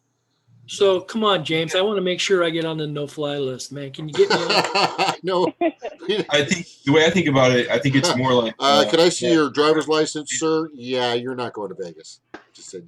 I think it's more like there's a database for all of your information, and like there's like a location with like all your activities and locations. So it's like then if they want to like go look into you, that's fine. I think probably a lot of it's done by like AI and keywords. I mean, there was always that old like notion that like even on the phone, if you said certain words, like that would trigger, right? Like everybody knows that. That's common knowledge that like nuclear bomb. Even like back in 1995, people were like, if you say certain words, you're going to be listened in on immediately, like or something, or it'll be. So yeah, I kind of think of it more like rather than somebody watching you sitting around, it's more like all that stuff's stored up, and then when they want to look at you, then they can go and delve into it all. It's all right there. Yeah, Ben, a good point. So everybody at once, if we all did this just to fuck with them, type in these words, kill a specific person. So let's kill a specific person. For our conversation, right? Or a specific public figure. Hell no. No, of course you're not going to do that. I'm just saying, if we all like got a group together and do it all at once, hopefully it would just blow their servers. Well, I mean, but and I guess you can be paranoid about these things, but at the same time, like whenever the government actually does bust people for marijuana and people legitimately get busted for marijuana across the country, I know in like 2007, I think 20,000 people were arrested for marijuana in the state of Missouri, which I think it was like $1,000 fine. So that's $20 million of revenue from all those fines and lawyer fees and all the other costs. Like, I mean, that's just Missouri, and so I mean, if they're gonna go after people for that, I guess they could go after people for other like crazy things. But you'd think that they'd be able to, like, that there would be like a proportion and put things in perspective. I can say that I don't want to say too much about it, but going to China, for sure. Let me just say, I want to say this in a basic way. We're going to China for sure. The most extreme thing that you can do, biggest no-no, is to try to influence people's thinking. If you say things about certain subject areas, or if you try to persuade people that maybe democracy or this religion is better, let's say, you're in the crosshairs. So, like, I'm saying, like, I mean, there's probably a lot of other things that you could do, get away with. So it's just like this country. I don't want to be specific, but I mean, there's like definitely a lot of things that are overlooked, I think, ahead of that. I think that's the common knowledge is there that as a foreigner, especially, if you're trying to, disseminate something or like, convert people to something or spread these ideas, certain ideas, that would be the fastest way and pretty much the only way you're going to get in trouble. All the other shit, I mean, you can kind of, it doesn't, I don't know. Benji, just like this country. I mean, look what was MLK doing right before he got shot. Yes. I mean, we're literally in the same situation here. We just have some different scenery. No, it's not the same situation at all, man. Really? Then why do we have 6 media companies that whenever there's anybody that comes on with a dissenting opinion or against the grain, they immediately cut them off? Yeah. Or they try to assault them with several people or stick them in a panel with literally convicted murderers. Right, but what happened to Bernie? Did you guys when Bernie in China they only have one publishing company. Just said when Bernie was talking tonight, it's like they cut him. I said, shit, they really want to fuck this guy bad. Right in the middle. Did you guys see that? Like, he started his thing. The lag and the latency just hits, and then about a minute later, he's saying, I'll be right back. We've got to take care of some technical difficulties. They've got multi-millions of dollars worth of equipment set up. There's no fucking technical issues, That's a fucking lie. Hold on, Kevin. They never have a technical issue. Any of the time during the whole entire time we speak their bullshit. But somebody says different technical issues. Hold on, hang on. Ben was talking. Go ahead, Ben. Oh, I'm fine, guys. Thanks so much, but I was basically done with that. What I was saying about China. I mean, there's other things I could say to compare and contrast America and China. It's not. I mean, I think when you say that there's a lot of similarities and there's a lot more than most people would think of like parallels. Yes, Kevin's right about that. But to say that it's the same thing, different scenery, not yet, my friend. It's getting there though. China had to improve all these things. Now I'm back here the last couple of years thinking, oh man, does America even have these things that like other countries might want, like such as like a place for public discourse, like a place for satire, and like a really fiery kind of Bill Maher or Jon Stewart. They both disappeared in different ways. But I mean, like I thought that we were that kind of country that had that kind of thing, keeping things in check. And right now it's just 2 billionaire parties, catfighting each other essentially for however long we'll put up with it. But there's parallels, but it's not the same thing. Over there, there's not a single really blue collar work to speak of that's going to make you any money. Over there, you can get like basically blacklist. I don't want to talk too much about China though. I'm not going to be the person that goes out and says those. If you want to look into like really messed up things about China, I'll just tell you. I can just point you in the direction of looking up China Uncensored.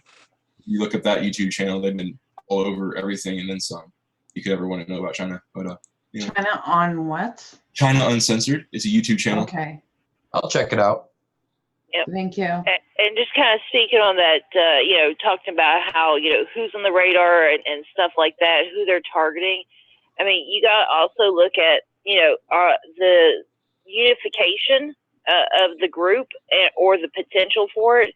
And I'm sure there's like an equation there, or I guess that would be considered an algorithm for this, but It's like your potential for unification plus integrity plus, the amount of, truth speaking that you do, and that equals whether, whatever your number is, it's like, that's whether or not, you get censored. I mean, when you look at, our group here, we have a lot of potential.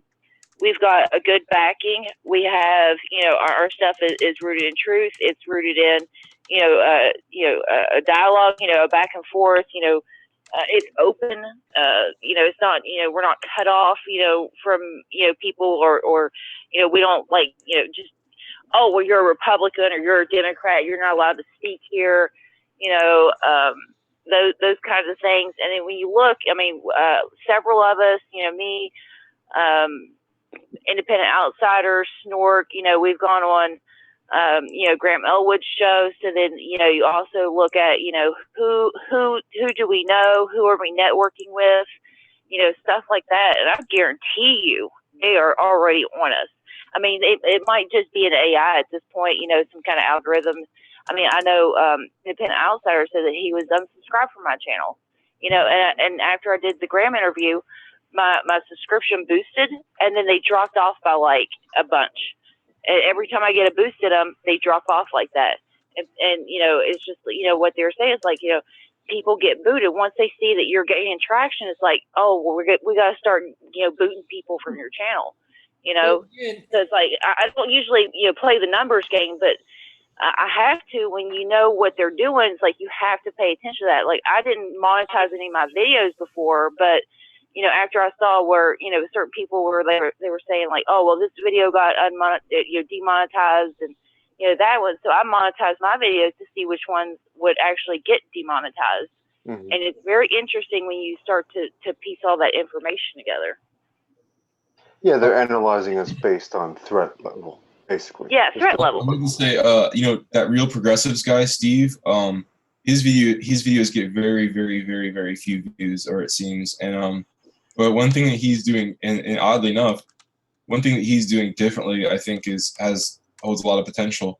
Is he's putting out everyone else's stuff on his channel. So like his channel is like a hub for a lot of different kind of people and interviews and things. So that's something differently and cool that he's doing. But he has like no audience and clicks or whatever.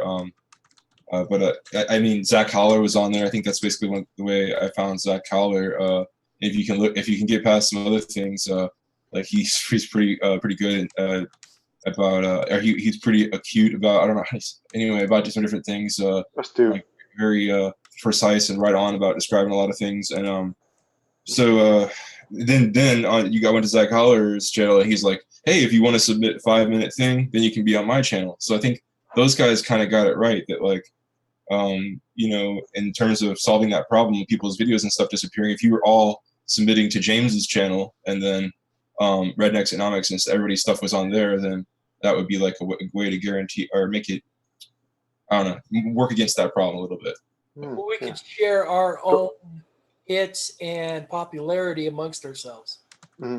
Eric, you want to I'd like to say, hold on, Eric was raising his hand, and then you'll go, Kevin. I got you. Yeah, I got you. Okay. I was actually going to say this. People should start using other platforms as well, like YouTube, Steemit. Well, it used to be BitChute, but they changed it to. I sent it in the message earlier. I think check it out. Like it's in the group message. What about BitChute, Eric? Yeah, they changed its name. Hold on, let me. Hold on. Oh, wait a minute. I have a tab up. Oh. Also, like Gab, Minds. Like start signing up on other websites as well. Didn't Ebon mention something about viewable, like similar to YouTube or something like that? Here it is. Here it is. SPK out. It's like Do you see it, Eric? Hold on. Speak out. Like it's spelled speak. SPK out. Yeah, that's it. Got that, everybody? Yes. Well, I was that one does not have any. Because last night, dovetailing on what Eric was saying, Yvonne was talking about Gab and running through Gab. The nice thing that Gab has done is like you can go from Gab directly over to Twitter. Exactly. And then just post once, and you're posting in 2 places right away. Mhm. So we gotta be if we're looking at grabbing more impact and that kind of thing. Yeah, we've got to grow beyond our usual communication channels, no doubt. But what Stevie was talking about was her YouTubes, and you can't. That does not help that. What she needs to do is upload those videos to BitChute as well. Sure. Correct. Sure. BitChute actually has a pretty easy thing for transferring them over from YouTube. Then that way there's always a copy. Well, I'm just saying you were talking about the BitChute thing and all that, but it's just an easy transfer. It's like you don't have to do a whole lot to do it. We're scared. We don't want our content to go away, so we do have to archive. Well, I mean, YouTube's pretty much shot to hell. I mean, I've seen things that had like 1 million, 2 million views, and they're not even on the trending list at all. So I know things are getting screwed with massively. But though I think it was Benji that mentioned the real progressive thing, the Steve. You do know that they do have a Facebook group too, right? And that's got it's really active. Yeah, they got a lot more on that. Okay, just letting you know. So it's not just strictly the YouTube. That's a good point. Yeah. Sure. Can't hear him. Hey, 916. Listen, hey guys, just let me handle this real quick. 916. Your audio or mic is not picking up very well. Hey, I had to turn off the stereo. I'm sorry. No worries. Who is this? Hey, this is Chris, the Goober the candidate. Chris Carlson. What's up, brother? Hey. Hey. Hi. Thanks for giving me a little bit of space, you guys. Hi, everyone. Sorry I'm not on tape. No worries. That's Welcome. okay. Aloha nui. Aloha nui, my brother. Welcome, Chris. Welcome. I love y'all. Thank you. Is anyone watching lunar eclipse tonight or this morning? It's going to be this morning, the red moon. Yeah, the red moon. Oh, what time? What time? Oh, it'll be from 4:30 a.m. to 6:30 a.m. What time zone though is that? That's on the west coast. You want to be looking out like the sunset. It'll be a moonset. Smooth. Oh man, I'll be up. Oh, yeah, it's too cold. I ain't going outside. So 7:30 Eastern time. Anyways, sorry to interrupt. PA, Texas, tell everyone good night and talk soon. So have a good night, Yvonne. Good night. Fantastic interview with Political Avenger. Political Avenger. We salute you. She rocked it tonight. I hope she comes back on. I was digging that conversation.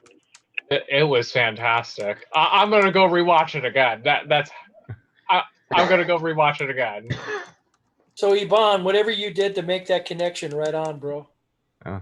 I just saw her videos and I was like, I want to talk to her, and she actually responded, which is awesome. And you don't get that a lot.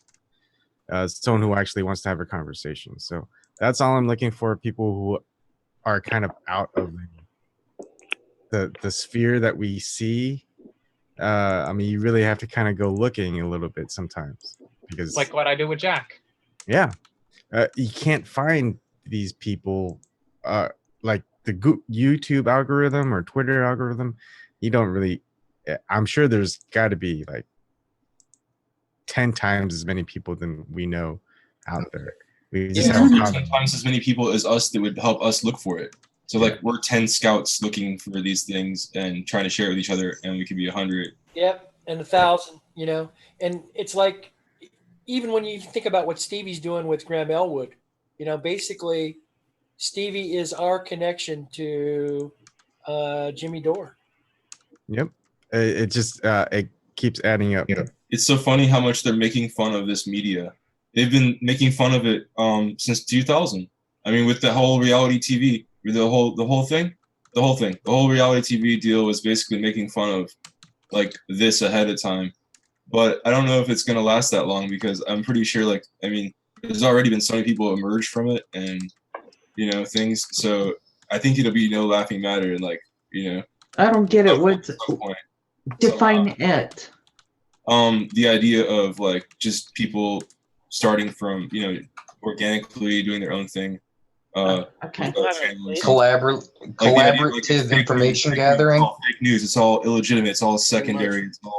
It's all inferior to, and like that idea, I don't think it's going to stay around another 5 or 10 years. It'll be different. It'll be a lot different. Good turn of phrase, Kevin.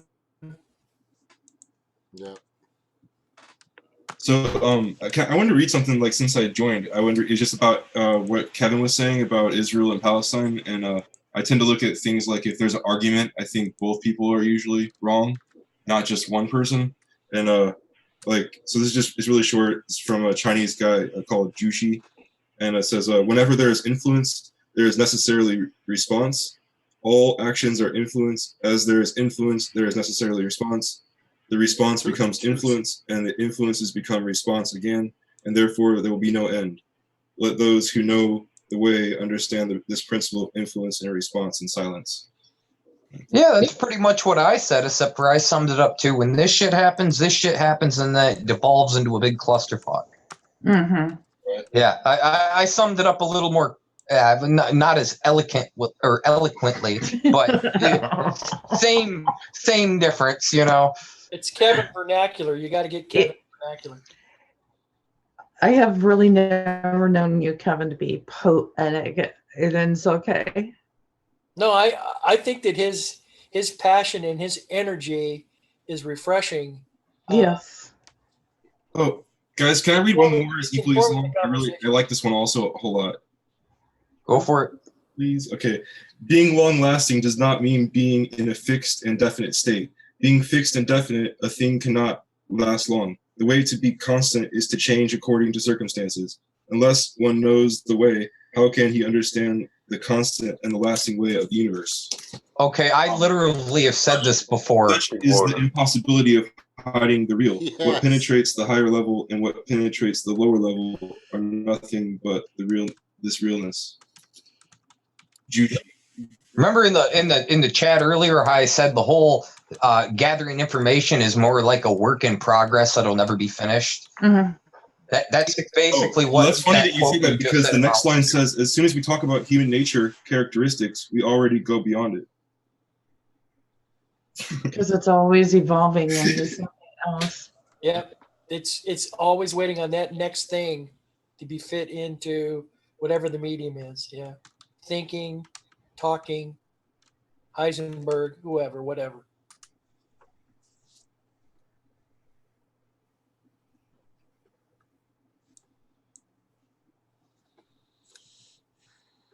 Are we all zoning in on that? No, Christian, we're waiting for Christian's wisdom. I don't get that, Christian. Do you wave? What? Do you know the way? Eric might get that reference. Oh, the way. Do you know the way? Maybe not. It's fairly new. Don't worry about it. The first part of, I just know the first part of the Tao Te Ching says, like, the way is that which cannot be or spoken of. Don't trust Schrodinger with your cat. No shit, Snork. What was I going to say? Well, it's not ever going to be Snork's cat. Snork is not willing to give up his cat. But how do you know if the cat's injured until you look in the box and collapse the superposition? And you would collapse the superposition, so says Mr. Heisenberg. Oh, that was good. And Christian laughs. Eric, you have something to say? Oh yeah, like I forgot forgot to tell you guys the other day. Well, I just got blocked by the Daily Banter today, which I'm very happy about. Congratulations. Everybody give Eric some applause. I like the trigger on Twitter. Also, I didn't know about this until recently. I got blocked by Rosie O'Donnell. So I would say that's another applause. Good job. I'm so jealous. I haven't been blocked by anybody yet. Oh my god. You are really irritating to them. I bet you. How many messages did you have to send until you got banned? You just have to say the right things, and you just have to say the right shit that just offends and triggers them, and they'll be like, trigger, block. Did you at least screen capture it for posterity? Yeah, frame that. Oh yes, and plus they're on my Twitter too. It's in his tweets. I'd frame it. Frame that. Put it in a frame. Oh, but changing the world one pissed off celebrity at a time. Perfect. Good one, Kevin. Yeah, I'm still trying to get blocked by the Attorney General, Patrick Morrissey here. And I keep going after him, man. And I just keep calling him out on his bullshit. But, like, he's still not blocked. These people aren't blocking me. I don't know. Maybe I'm not being mean enough. Yeah, the only one who's blocked me is someone I supported. But I did get a like from Susan Sarandon, which I always thought was cool. Cool. I got a retweet from Rosie O'Donnell. No, not Rosie O'Donnell. No, I got blocked by Rosie O'Donnell. Who did I get a retweet from? You got a like from Susan Sarandon? Didn't you get a retweet from Julian Assange at one point? No, that was Fly. Oh. That was Fly. Yeah. I pissed off Elizabeth Beck today. I know who it was. Roseanne. Oh. It was an H.A. Goodman segment. Wow. You know what though? I don't really even think about it. Like I've talked with Elizabeth Beck, H.A. Goodman, Tim Black, obviously. Mm-hmm. It's like I don't really I didn't think about it that way, but yeah, they're kind of big. And they're big. Yeah. They're big. But that's weird because I don't really think about it that way. I just think about it as they're doing something great. Yeah, me too. See, when you're up there on the totem pole as Evan is, it's just not a big deal. I'm not in no totem pole. It's just not a big deal, man. Like trigger on Twitter. Just just another walk in the park with Susan Sarandon and. Okay, so I'll give you guys my two. You guys all know who David Sirota is, right? Yes. Not great offhand. Yeah, we do. He's been around. He's pretty good writer. Yeah, he's a lefty writer. He blocked me. Oh, nice. What did you do? Yeah, I pissed him off. All right, let's have a blocking competition. Who But can get on the the next other block? hand, guys, my big one. It's okay. on, bro. It's on. Who can get the next? Real quick, my big one, the one that I'm proud of. You guys know who John Le Carre is? No. That name sounds familiar. He's the guy from Night Court. John Le Carre, not Le Carre. I'm talking about John the Lithgow, English spy novel writer, John Le Carre. I don't. I'm sorry. He writes thrillers. Anyway, he liked one of my tweets the other day, and it just made my day. I'd like to say for James's proposed blocking competition, like who can get blocked most, you'd have to do like a framework of rules. It has to be factual that you present to them. Yes. And it has to be factual, and it has to be backed up by evidence. And also using their past quotes against them is viable. Go for it. Yeah. Oh, I remember what I said to It was on a Ben Shapiro was making fun of I don't think he was making fun of Rosie O'Donnell. I think he was saying something factual and she got triggered by it, and I was like, oh, let me join in the fun, and I just wrote she's like I said Triggly Puff O'Donnell who because she was triggered It was something along those lines. It was back in December. So Stevie, I'm surprised you haven't been blocked by Joe Manchin. I know. I was just well, Joe Manchin, I don't know. I kind of dropped off from him for a while because like I was going after him pretty hard, but then it just kind of got boring. Like I just kept saying the same stuff to him, and I'm like just kept calling him out on the same thing. So I'm like, there's a lot of people going after him, but I'm really focusing in on Patrick Morrissey just because he's in the race too, and he just says such idiotic things. And then, like, nobody calls him out on it. And he is, like, crying on Twitter today because somebody actually called him out from the Charleston Gazette, which I had to file bankruptcy, our paper here. But, they're like, one of the editors there, like, called him out on his stuff. And then, like, he's like, oh, they're being so mean to me. And, like, cry about it. I'm like, dude, grow a pair. Oh, somebody said something hurtful to me. Dude, this dude just settled with one of the big pharma companies that pushed 20.8 million pills here in a town of 2,900. Just settled with them for $2.5 million, even though before he was Attorney General, he was working for them as a lobbyist. And he just settled with them for $2.5 million. And this dude gets under my skin. He is actually worse than Joe Manchin in some ways. It's like he doesn't have as much power yet, but if he's in that race, buddy, I'm gonna call him on that stuff because I mean, that can't stand. That just cannot stand. And one thing it jogged my mind when Stevie was talking about the opioid things and the drugs. Remember that we were talking about the union thing earlier, the State of the Union speech Trump gave. You notice how he, when he was mentioning the drugs and all this crap, it's like he conveniently neglected to mention the two things. First of all, the addiction problems that are being caused here are primarily to do with the pharmacy or the pharmaceuticals that are legally given out like fucking candy and pushed on people.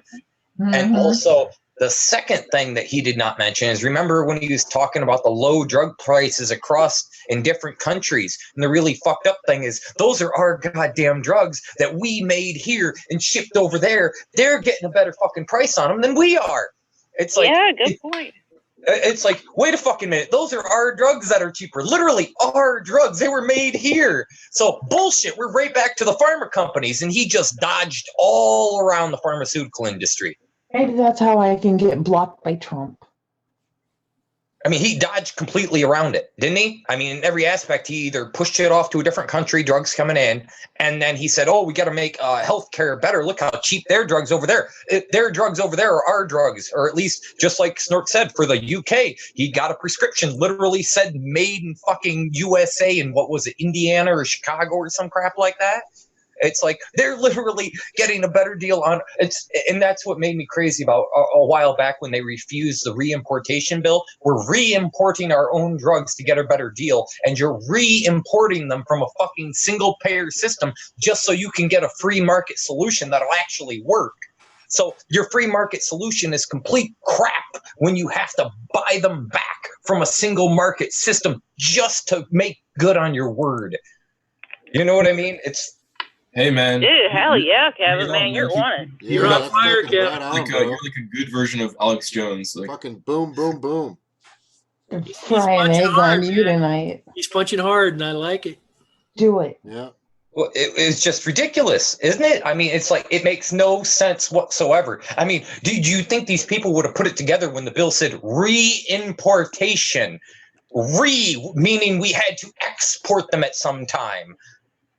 So it makes no sense to us, but when it comes to your bottom line and your spreadsheet and how much you're making or what you're investing in Wall Street, and when that money goes into your pocket or your Cayman Island account or your South African account or Switzerland or Swiss bank, that makes a lot of fucking sense. So it's all about the money, man. That's where they're doing all, they'll fuck they'll screw everybody. They'll destroy people's lives. They'll they'll treat you like slaves. I mean, the list goes on and on the abuse of the 1%, going through our own politicians. But it's money. They're making fucking more money, and that's. And we're not even touching on sex trafficking yet. So. Oh God. Yeah, we should. There's a girl that's all over my Facebook that like is the fucking Pizzagate like Queen? PI, man. Queen, yeah, definitely. And fucking it's just I asked her to come on the show because she's got so much information, she blasts all the time. But I don't want it to get all fucking Alex Jones-ish, you know what I mean? I want Well, we could she's do one got of those tangible, nights, though. real information that's viable. Right, but we could do one of those, I mean, what's to keep us from one night coming in and being somewhat off the wall like that? You know what we'll do? Let's do this. Let's make like next Tuesday or Wednesday. We'll say everybody just spend a week, get as much information as you can from whatever sources you can, things that really make sense, leads that actually connect real dots. And I'll say, hey, we're going to do a big show in regards to Pizzagate, pedophile, the government, political leaders, Hollywood, all the connections. The Illuminati. We might even throw a little Illuminati in there, and bring it. You're invited. Come on. And the lizard people. The lizard people, of course. And we'll bring some lizard people. Listen, so I'm looking at a free version of Morals and Dogma, and wow. Look, I'm gonna share it real quick. What was the name of it? Morals and Dogma? That's like the title of the book?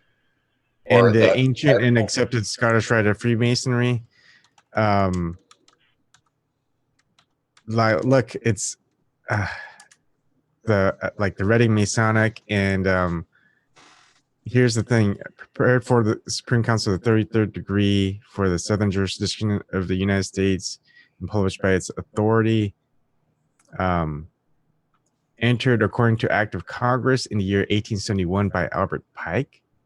Act of Congress in the office of the Librarian of Congress at Washington. Sure. Because we know that they were all Masons, all our founding fathers. They were all Masons. Benjamin Franklin, George Washington, they were all Masons. Yeah. Are the Illuminati and the Masons the same, or are they against each other? No, that's the same. The Masons and the Illuminati. Go ahead, Snork. Snork, please, can you? He knows. Reference that the book was registered as that book with the Library of Congress. You could write a book about Twinkies, and at the end of a month, they just sign off. Well, all these books in this list are grouped into Library of Congress, and the Library of Congress is this huge collection of books. Okay, it's just about what the government does. Hey, does it have the book that was in the movie American Treasure? You're talking about the Gutenberg Bible? Yeah. I haven't been to the Library of Congress. I couldn't answer. Okay. So The Fly, I think, is the most informative when it comes to the Illuminati and all this stuff. He is? Fly's pretty illuminated. Yes, I think he's yeah. Snork, do you know anything about I mean, I know a little bit about the Freemasons because my grandfather was a master Freemason, but it got weird for him because he liked the premise of it, engineers discussing, creating, engineering things to help and all this stuff. And then he said it just got like networkish, like business to business, people making deals, it just got retailish on him, and he goes, I don't want to be a part of it, so he bailed. He was in it for like 8 years. Joining when they said it was a secret society.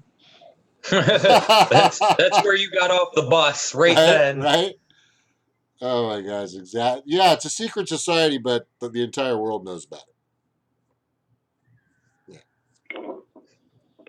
Yeah, Evan, you're pretty into that stuff too, aren't you? Like the Illuminati and quite a bit about that stuff. Yeah. The thing is, I've always stopped myself when I've seen a certain angle, like a religious angle. But now I'm thinking, all right, I should just keep digging. And the only thing that holds back is just my analytical side, because but I've got to just remember, think sometimes I keep forgetting my own little philosophy that I try to follow. Empty my cup, get all the information I can, and then once I have the cup filled, analyze it. Drink what's in there and keep going. I mean, that's the you're only like way. a sponge, filter feeding. You take all of it in, and then Yeah, I mean, it's like I was a big Bruce Lee fan, and like a lot of philosophy kind of flows through from what he said, and it's one of his examples is, it's kind of like sculpting. You don't add clay or whatever to what you're sculpting, take it away. So that's if a good way to think about it. Yeah. So hey, there you go, James. So it's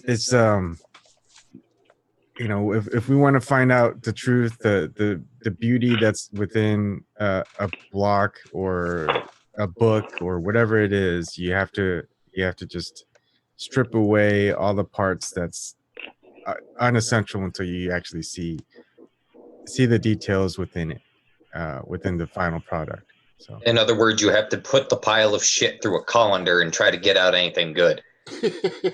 Yeah, I mean, maybe you digest something in. Yeah, I mean, it's just like fighting. You want to keep it as simple as possible. You don't want to waste movement. You want to be precise in your attacks, quick in your coordination, all this other stuff. It's For me, the Illuminati goes way beyond anything religious. It is like, isn't that out there though? Didn't somebody say in some of the documents that they spoke of some secret societies recently? There's a lot. The thing is, in the news. This was recently in the news, like on CNN or something, Fox or. Yeah, the thing is, it's like a very big conspiracy theory, and I mean that's almost even bigger than like the 9/11 conspiracy. So James knowing that it was on Fox or something like that, it just proves that James watches Hannity. What's it called? Yeah, Hannity, bloody Rachel Maddow. I want to be the next Hannity. You're on See it, my mate. hair? I'm doing the whole thing. Are you sure it's Man of Talk with James and not mainstream media with James? I'll add that in my list of things to do for sure. If you had a show all about the conspiracy theories and things and had people on, it would be really it would be really good if it was a dynamic discussion or you really could bring a lot of people for that and get a lot of people for that. But I would probably tune out if it was like one or two people just ranting on and on for 3 hours about stuff. Yeah, I'd be interested in a dynamic conversation to hear people have expert knowledge in whatever it is that they're researching. But I think a lot of that is unprovable, or it turns up like vague or opaque things, and basically often when you talk about that, it kind of like does you a disservice, or maybe it could be attractive, or it could be like people be like, oh, like I bring in an audience on one level, it might be because it might be intriguing, interesting, and stuff like that. In some way, but then in another way, people are like, "Oh, they're talking about that, so that means yeah." When I was interviewing, when I was interviewing Political Adventure, like I was going to talk more about politics, and then when she started talking about the occult, energy, and because it totally segued off from where I was thinking of it to go.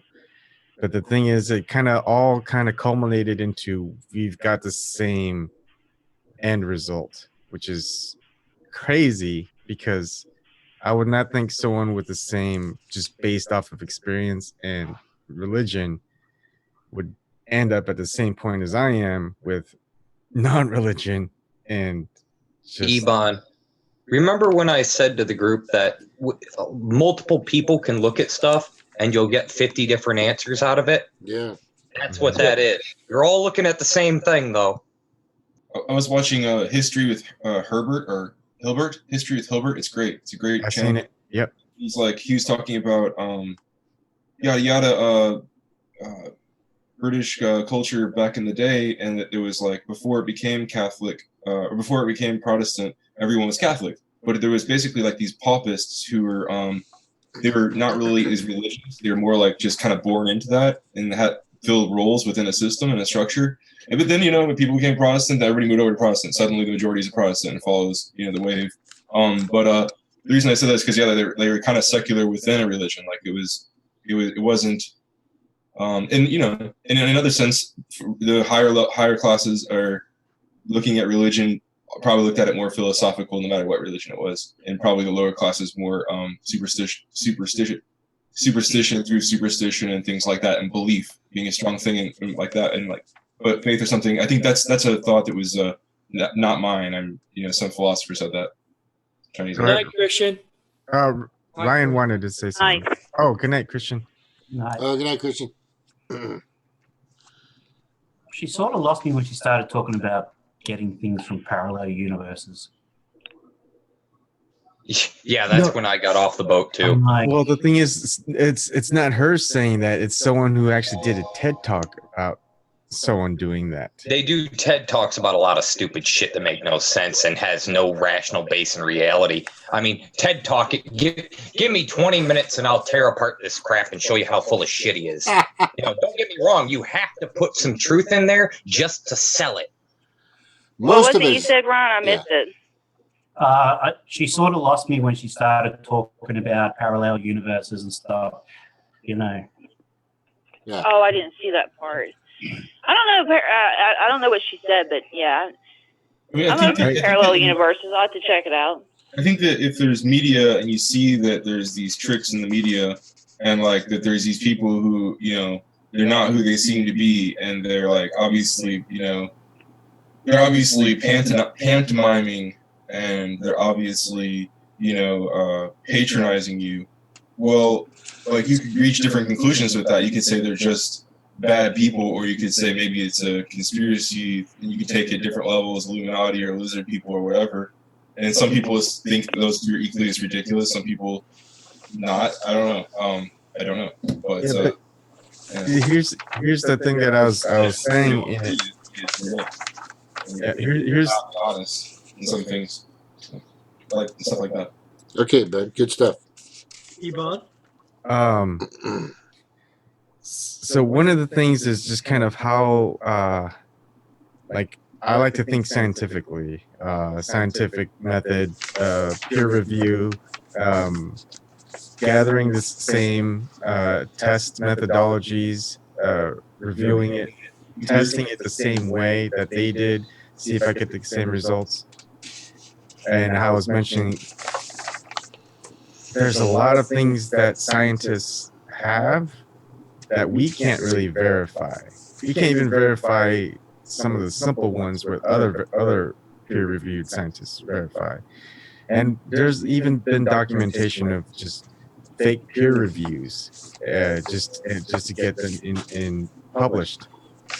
And so, basically, my thoughts of what was like taking science as valid is basically believing in what scientists say, but I cannot really verify because I don't have the resources, I don't have the money, I don't have probably even certain knowledge to repeat the same experiments to say, okay, I agree. And no one really has enough time for that.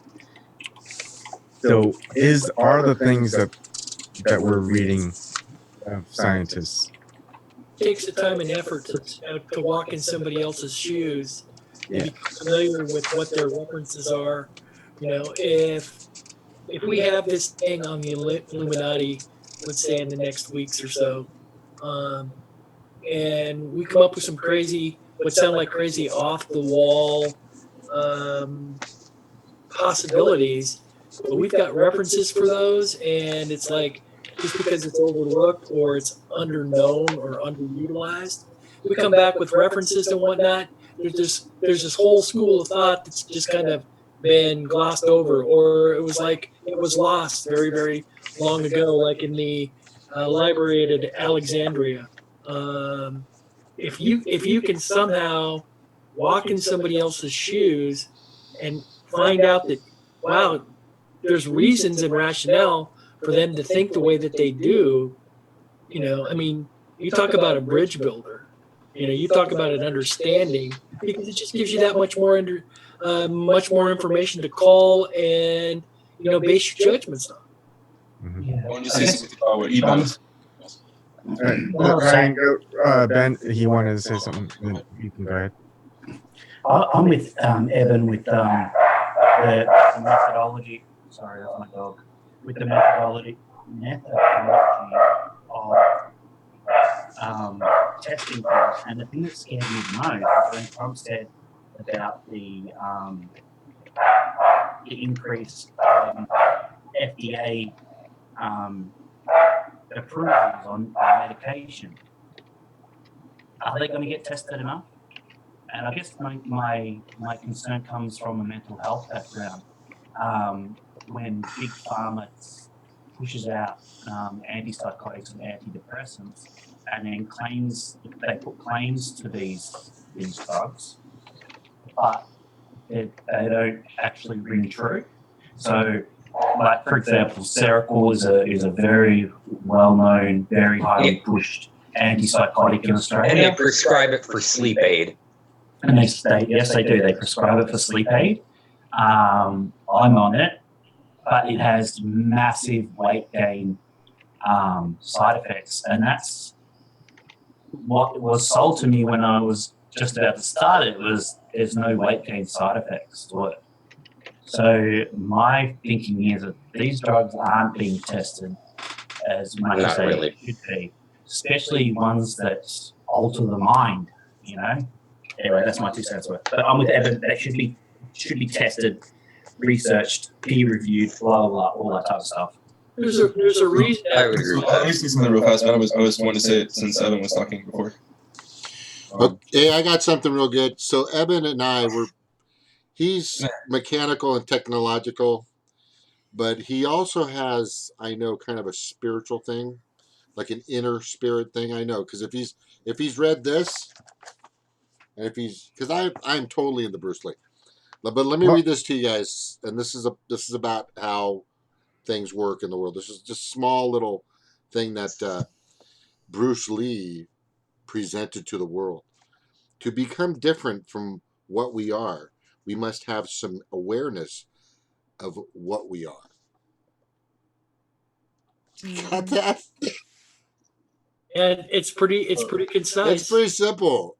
Right? Oh, Snork was going to go next. Go ahead, Snork. I actually had something to say. Wait, let hold on, Snork. He's been wanting to say it for like like 10 minutes. Sorry. In peer review. I just say the thing? Okay. Peer review. A lot of times when you're during your master's degree, your thesis isn't the first thing you do. The first thing the doctor you're under will have you do is a peer review of somebody else's. So you have a step through before you do your own.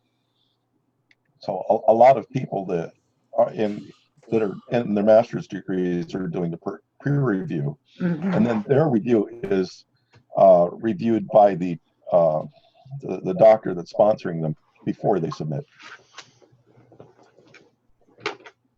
So there's a lot of peer review out there.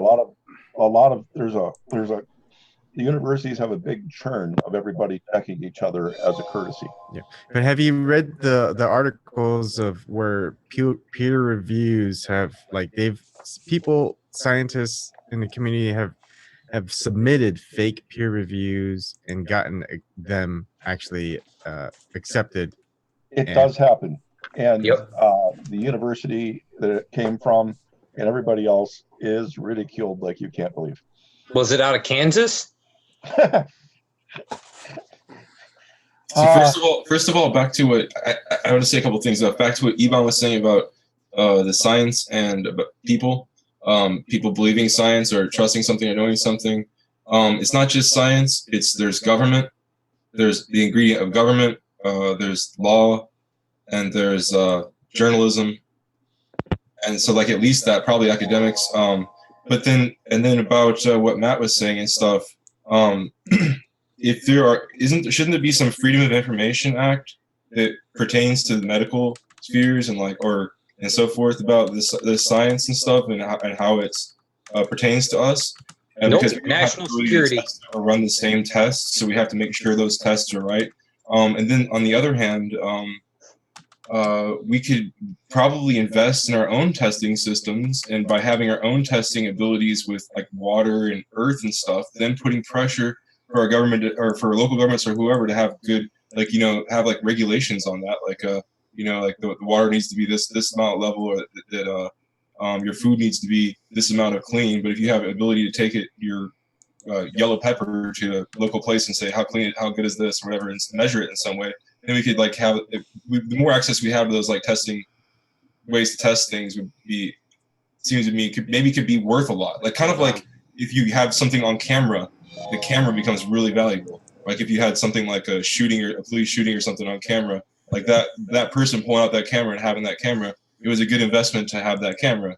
Like I know it's an abstract like metaphor or whatever it is, but it's the same thing. We have those testers, then we can use those testers to maybe save a lot of money and make the government like liable, or like put the proper regulations, and then hold them accountable to it. And the same with the health insurance and whatever. If they're not doing right, then they could get fined.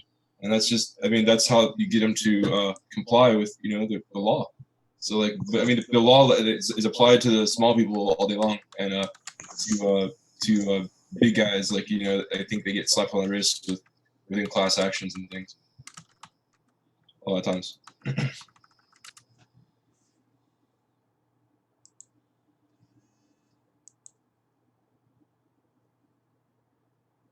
I love getting mail.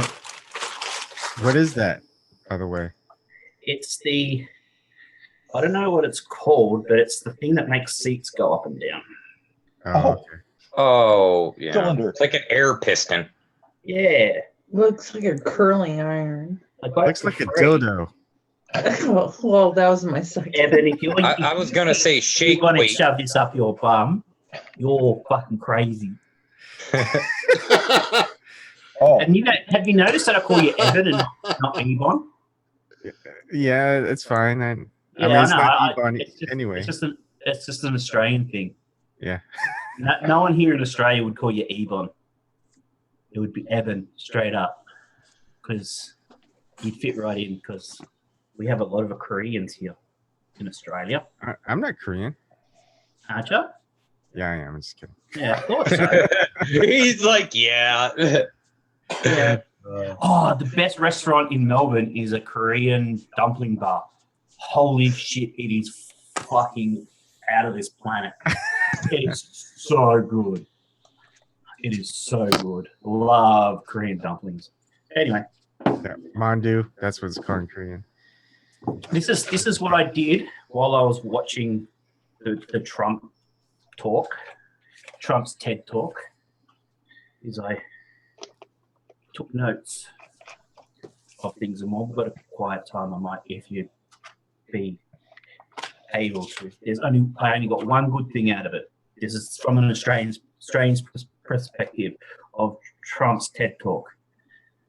I'll go with the one good thing first. His talk about rehabilitating prisoners, getting ex-prisoners, getting them jobs, getting them back into society, making sure that they can get work again. That's the only good thing that I saw about it. The funniest part, I'll tell you, the funniest part was when he spoke about affordable medications, and behind him was Paul Ryan, who's the biggest receiver of big pharma money. And Paul Ryan's gone. and everybody keeps clapping. That's the funniest part. The scariest part is he wants more nuclear weapons. That's the thing that scared the shit out of me the most, because his lies about income increases. Well, there's lies about income increases, lies about unemployment, because they changed the numbers and the metrics they use to determine it. Yep, exactly. And then I even asked the question, does he even know where Ohio is? And he used Corey Adams as a token black guy who's got a job. Oh God, I saw that too. He also used him as a token black guy and the sob story. That was a twofer. Yep. He was saying how people who have a terminal illness are wonderful, incredible Americans, as opposed to anybody else in America. FDA approvals are up, which is a scary thing because that means they're not testing it. For Ryan Clapp, America is the richest country on the face of the planet has ever seen, but he's saying how America's lost its wealth. How does that work? If America's lost its wealth, how can it be the richest country on this planet? Because 80% of it lost its wealth. It's all aggregated up to that top 20. I think that's, it depends. You put yourself in his shoes. You're rich as all fuck. You're the wealthiest country on earth. But I mean, it fits with what he's saying when you're talking from the perspective, I'm richer than all of you and fuck all of you. Yeah. Giving ICE more powers, closing off immigration is a scary thing. It seems he wants an all-white America again. Ted Cruz looks a bit chunky now. He's been out in the pastures. He looks a bit chunky. That's cool. Awesome observations, man. You like that? You're great. Yeah, I'd say that Ted Cruz one, looking a little chunky thing's kind of a strange one to pick up on, but all right. Hey man, you can make a show with all these details. You could write. This is good details. Like, did you fill out a survey as you're watching? You come up with all the categories and like. I've got 4 pages of notes. I've got 4 pages of notes. Wow. Well, so far so good. It was just that Ted Cruz thing I thought was kind of a strange one tossed in there. Well, no, because pastures part, running in the pastures. It was a great way to put it, Ryan. No, but if you actually watch the whole thing, they actually show Ted Cruz standing up and clapping, like full on, like almost on a that angle. All right, he's lost his neck, his chest has come out, he's got a bit fatter, and to be out in the pastures means you're out there just eating and not actually doing anything.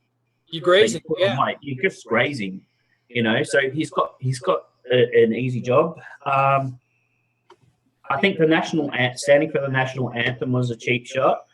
Yeah, agreed. The judges, they had some of the Supreme Court judges there. Yeah, didn't even clap for Trump. Second Amendment playing to the NRA. Two last things, and then is Stevie still here? No, she's gone. I think she left. This is probably would have gone right. I probably should have made this. The coal thing? The beautiful coal. Yeah. Beautiful, clean coal. I'm gonna take my cue on that and say that coal is like the white whale of the Trump administration. And then with that, I'm gonna tip my hat to all of you and thank you for your time. And I have to get some rest before my little moon party. Alrighty. Have a good night, Chris. Thanks for coming on. Yeah. Come back on more often. Yeah, I should like to get my face up on here and not just my voice. But y'all are wonderful people. Take care of yourself. You too. This is mine too. Wonderful night now. Mahalo. Take care. Mahalo. I've got one more point. I've just got one more point. Because someone stole my thunder on the beautiful clean coal. Sorry. Yeah. The VA. Oh, God. Now they're going to have choice. Yeah, completely neglects to mention that we have a homeless veteran population, or they can't pay for their fucking health care. Completely ignores all that, or they can't get through the care they need. Yeah.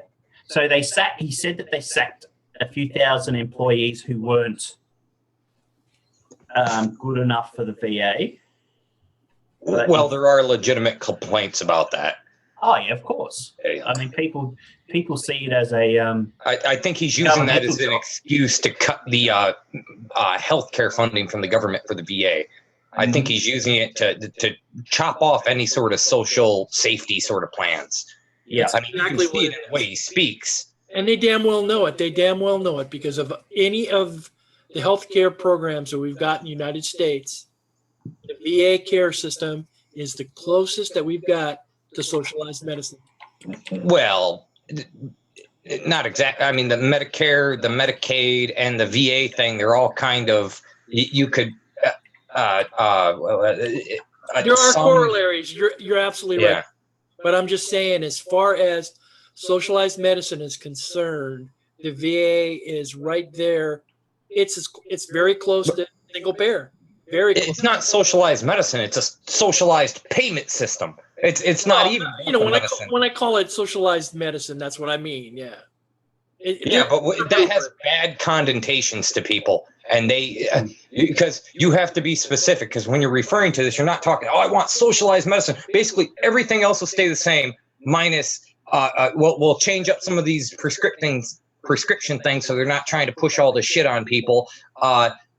Promote a little better care and a little more effort towards people, and the payment side of it. It really doesn't have to do with the medicine, though.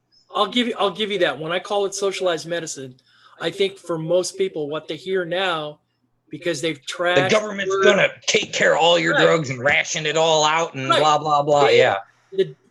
The powers. What you say for that is. Can I finish? Sorry. Can I finish? I was just going to say real quick. The government, the powers that be, status quo, the 1%, they pretty much trashed any rational, reasonable view of the word socialism and the word socialist. And for anybody to use that in any connotation, it's a trigger word. It's an Eric word. For so many people, we've been just overly propagandized with it. Oh shit. I had it. Just give me a second. Let's talk about something so Kevin can't remember it. Yeah, Talk about donuts. I got it. Donuts. All right, when he was talking about the socialized medicine and how I said it put bad connotations onto it, you should refer to it more accurately as what it is and what it does. And the argument they always say with the socialized medicine, the government's going to ration care and going to blah, blah, blah, blah, blah. What you really got to point out to them is currently that's what's happening. Because think about it. You're paying into this for-profit insurance company that's rationing away care. It's making profit off that. That's rationing. That's deferring the care off of people. That's rationing. It's not a government rationing. It's allowing corporations to ration your health care. I have an idea. Okay, sorry. If anybody else has something to say about that, or let me just wait until it's a good pausing time or something. Yeah. So he spoke about how the VA is struggling, and all he said that he just wants to give them choices. Okay. Choices in what? A market that they have to pay for themselves. just didn't go into anything. And then that's that. We go on to Mr. Kennedy, who was just another thing. The fact that any Democratic person stood up and clapped for anything that Trump said, except for that one thing that I pointed out, is a fucking cocksucker. They were clapping with almost all of it. All of them were clapping at it. No. That I could see. I didn't catch any of them not. Keith Ellison and his scarf wearing homies didn't clap at all. Oh, scarf wearing homies. That's funny. Yeah. They all wore the same scarf, like an African scarf. So they didn't clap. And then they kept showing Pelosi, and they kept showing Pelosi doing this. Just making sure nobody's looking. I'm gonna clap for him now. She's looking to see if anybody else is clapping. And one time she caught a few clapping, she went like that. Wow. So, yeah. It's kind of like with her pamphlet thing where she couldn't remember what was on her own damn pamphlet. Yeah. That she made. Apparently made. I don't know if she actually made it, but the one she was pushing and had no idea that what was on it. Yeah, I remember that. So she was just an absolute clown. But then you go to Kennedy, and he didn't give anything. Nothing. Not wanting how they were going to improve anything. Not how he didn't say anything about stopping Trump, agreeing with Trump, putting forward got there. Unlike Bernie Sanders had me all the way up to Russia. And I'm just like, fuck. You had to say something about Russia. Yeah. Normally, Bernie Sanders, you normally draw the line at foreign policy. Right. I'm like, dude, you didn't need to say anything about Russia. And you would have nailed it. Also, everything else I agree with. What do you reckon, Snot? Oh, no, I just meant Kennedy should not have said, read my lips, unless he happened to say, unless you're not queasy. Yeah, that's I was saying to Jenny Lynn that he just looks like he's given somebody a blowjob and hasn't cleaned up properly. It just looks so wrong. It was just like, fuck, dude. Who are your carers? Who are your minders? You're a politician. You should have carers and minders. He didn't feel it. I mean, if he has nerve damage and he can feel it. I think, it could be simply like he's brushing his teeth and he just forgot to. With a penis. But that's going to be the opening of Saturday Night Live next week. Mm-hmm. I wonder who's going to play him. That would be interesting. Very interesting. Oh, James says he wants to call it for the night. Okay. All right. Yeah, sorry guys, I gotta get stuff. The life beyond Mana talk. But thank you guys for all coming on. I appreciate it. Thank you. Are we all meeting tomorrow night? Thank you for having us again. Greatly appreciate it. Thanks for bringing PA on, Evan. That was awesome. Mm-hmm. We had a big show tonight, guys. It was a full house. That was awesome. They got a lot of talking in. Oh my we got a lot of stuff in. All right, good night, everyone. Love you all. In and out, in and out, in and out. Aloha. Yeah. Bye. See you, Tech. Bye, Eric. Thank you, brother. Woo.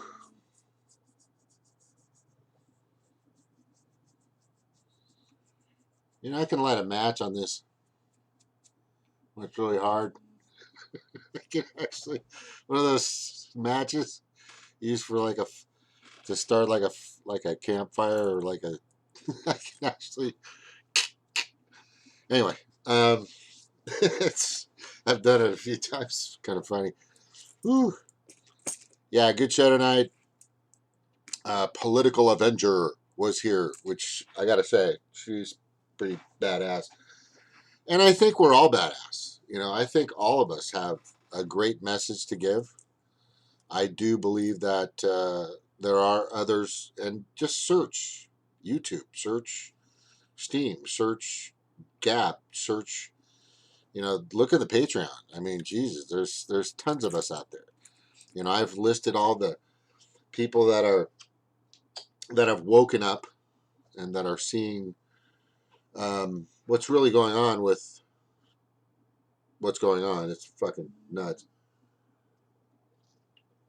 But I think we're making a difference. I think people are listening. I think our message is getting out, whether it's one or two people every couple of days or whatever. But it's so share and subscribe, I guess, and all that stuff. And it's important that everything that we say on here is checked and researched, and so we're not just babbling. And if we are going to start dipping into the Illuminati, we have to make sure that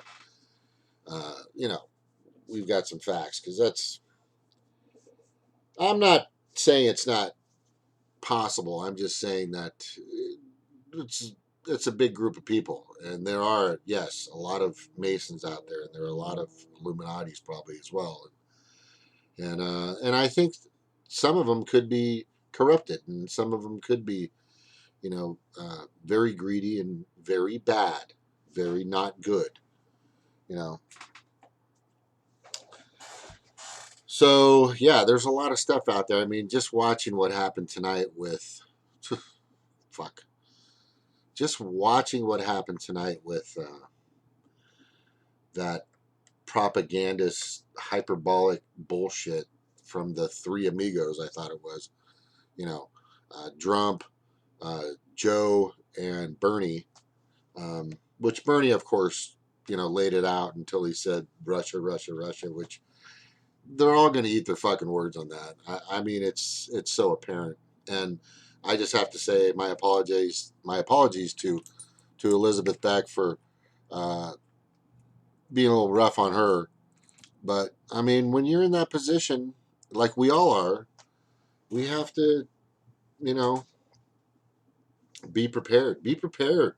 There are going to be times when you're going to be in that position that is going to define you.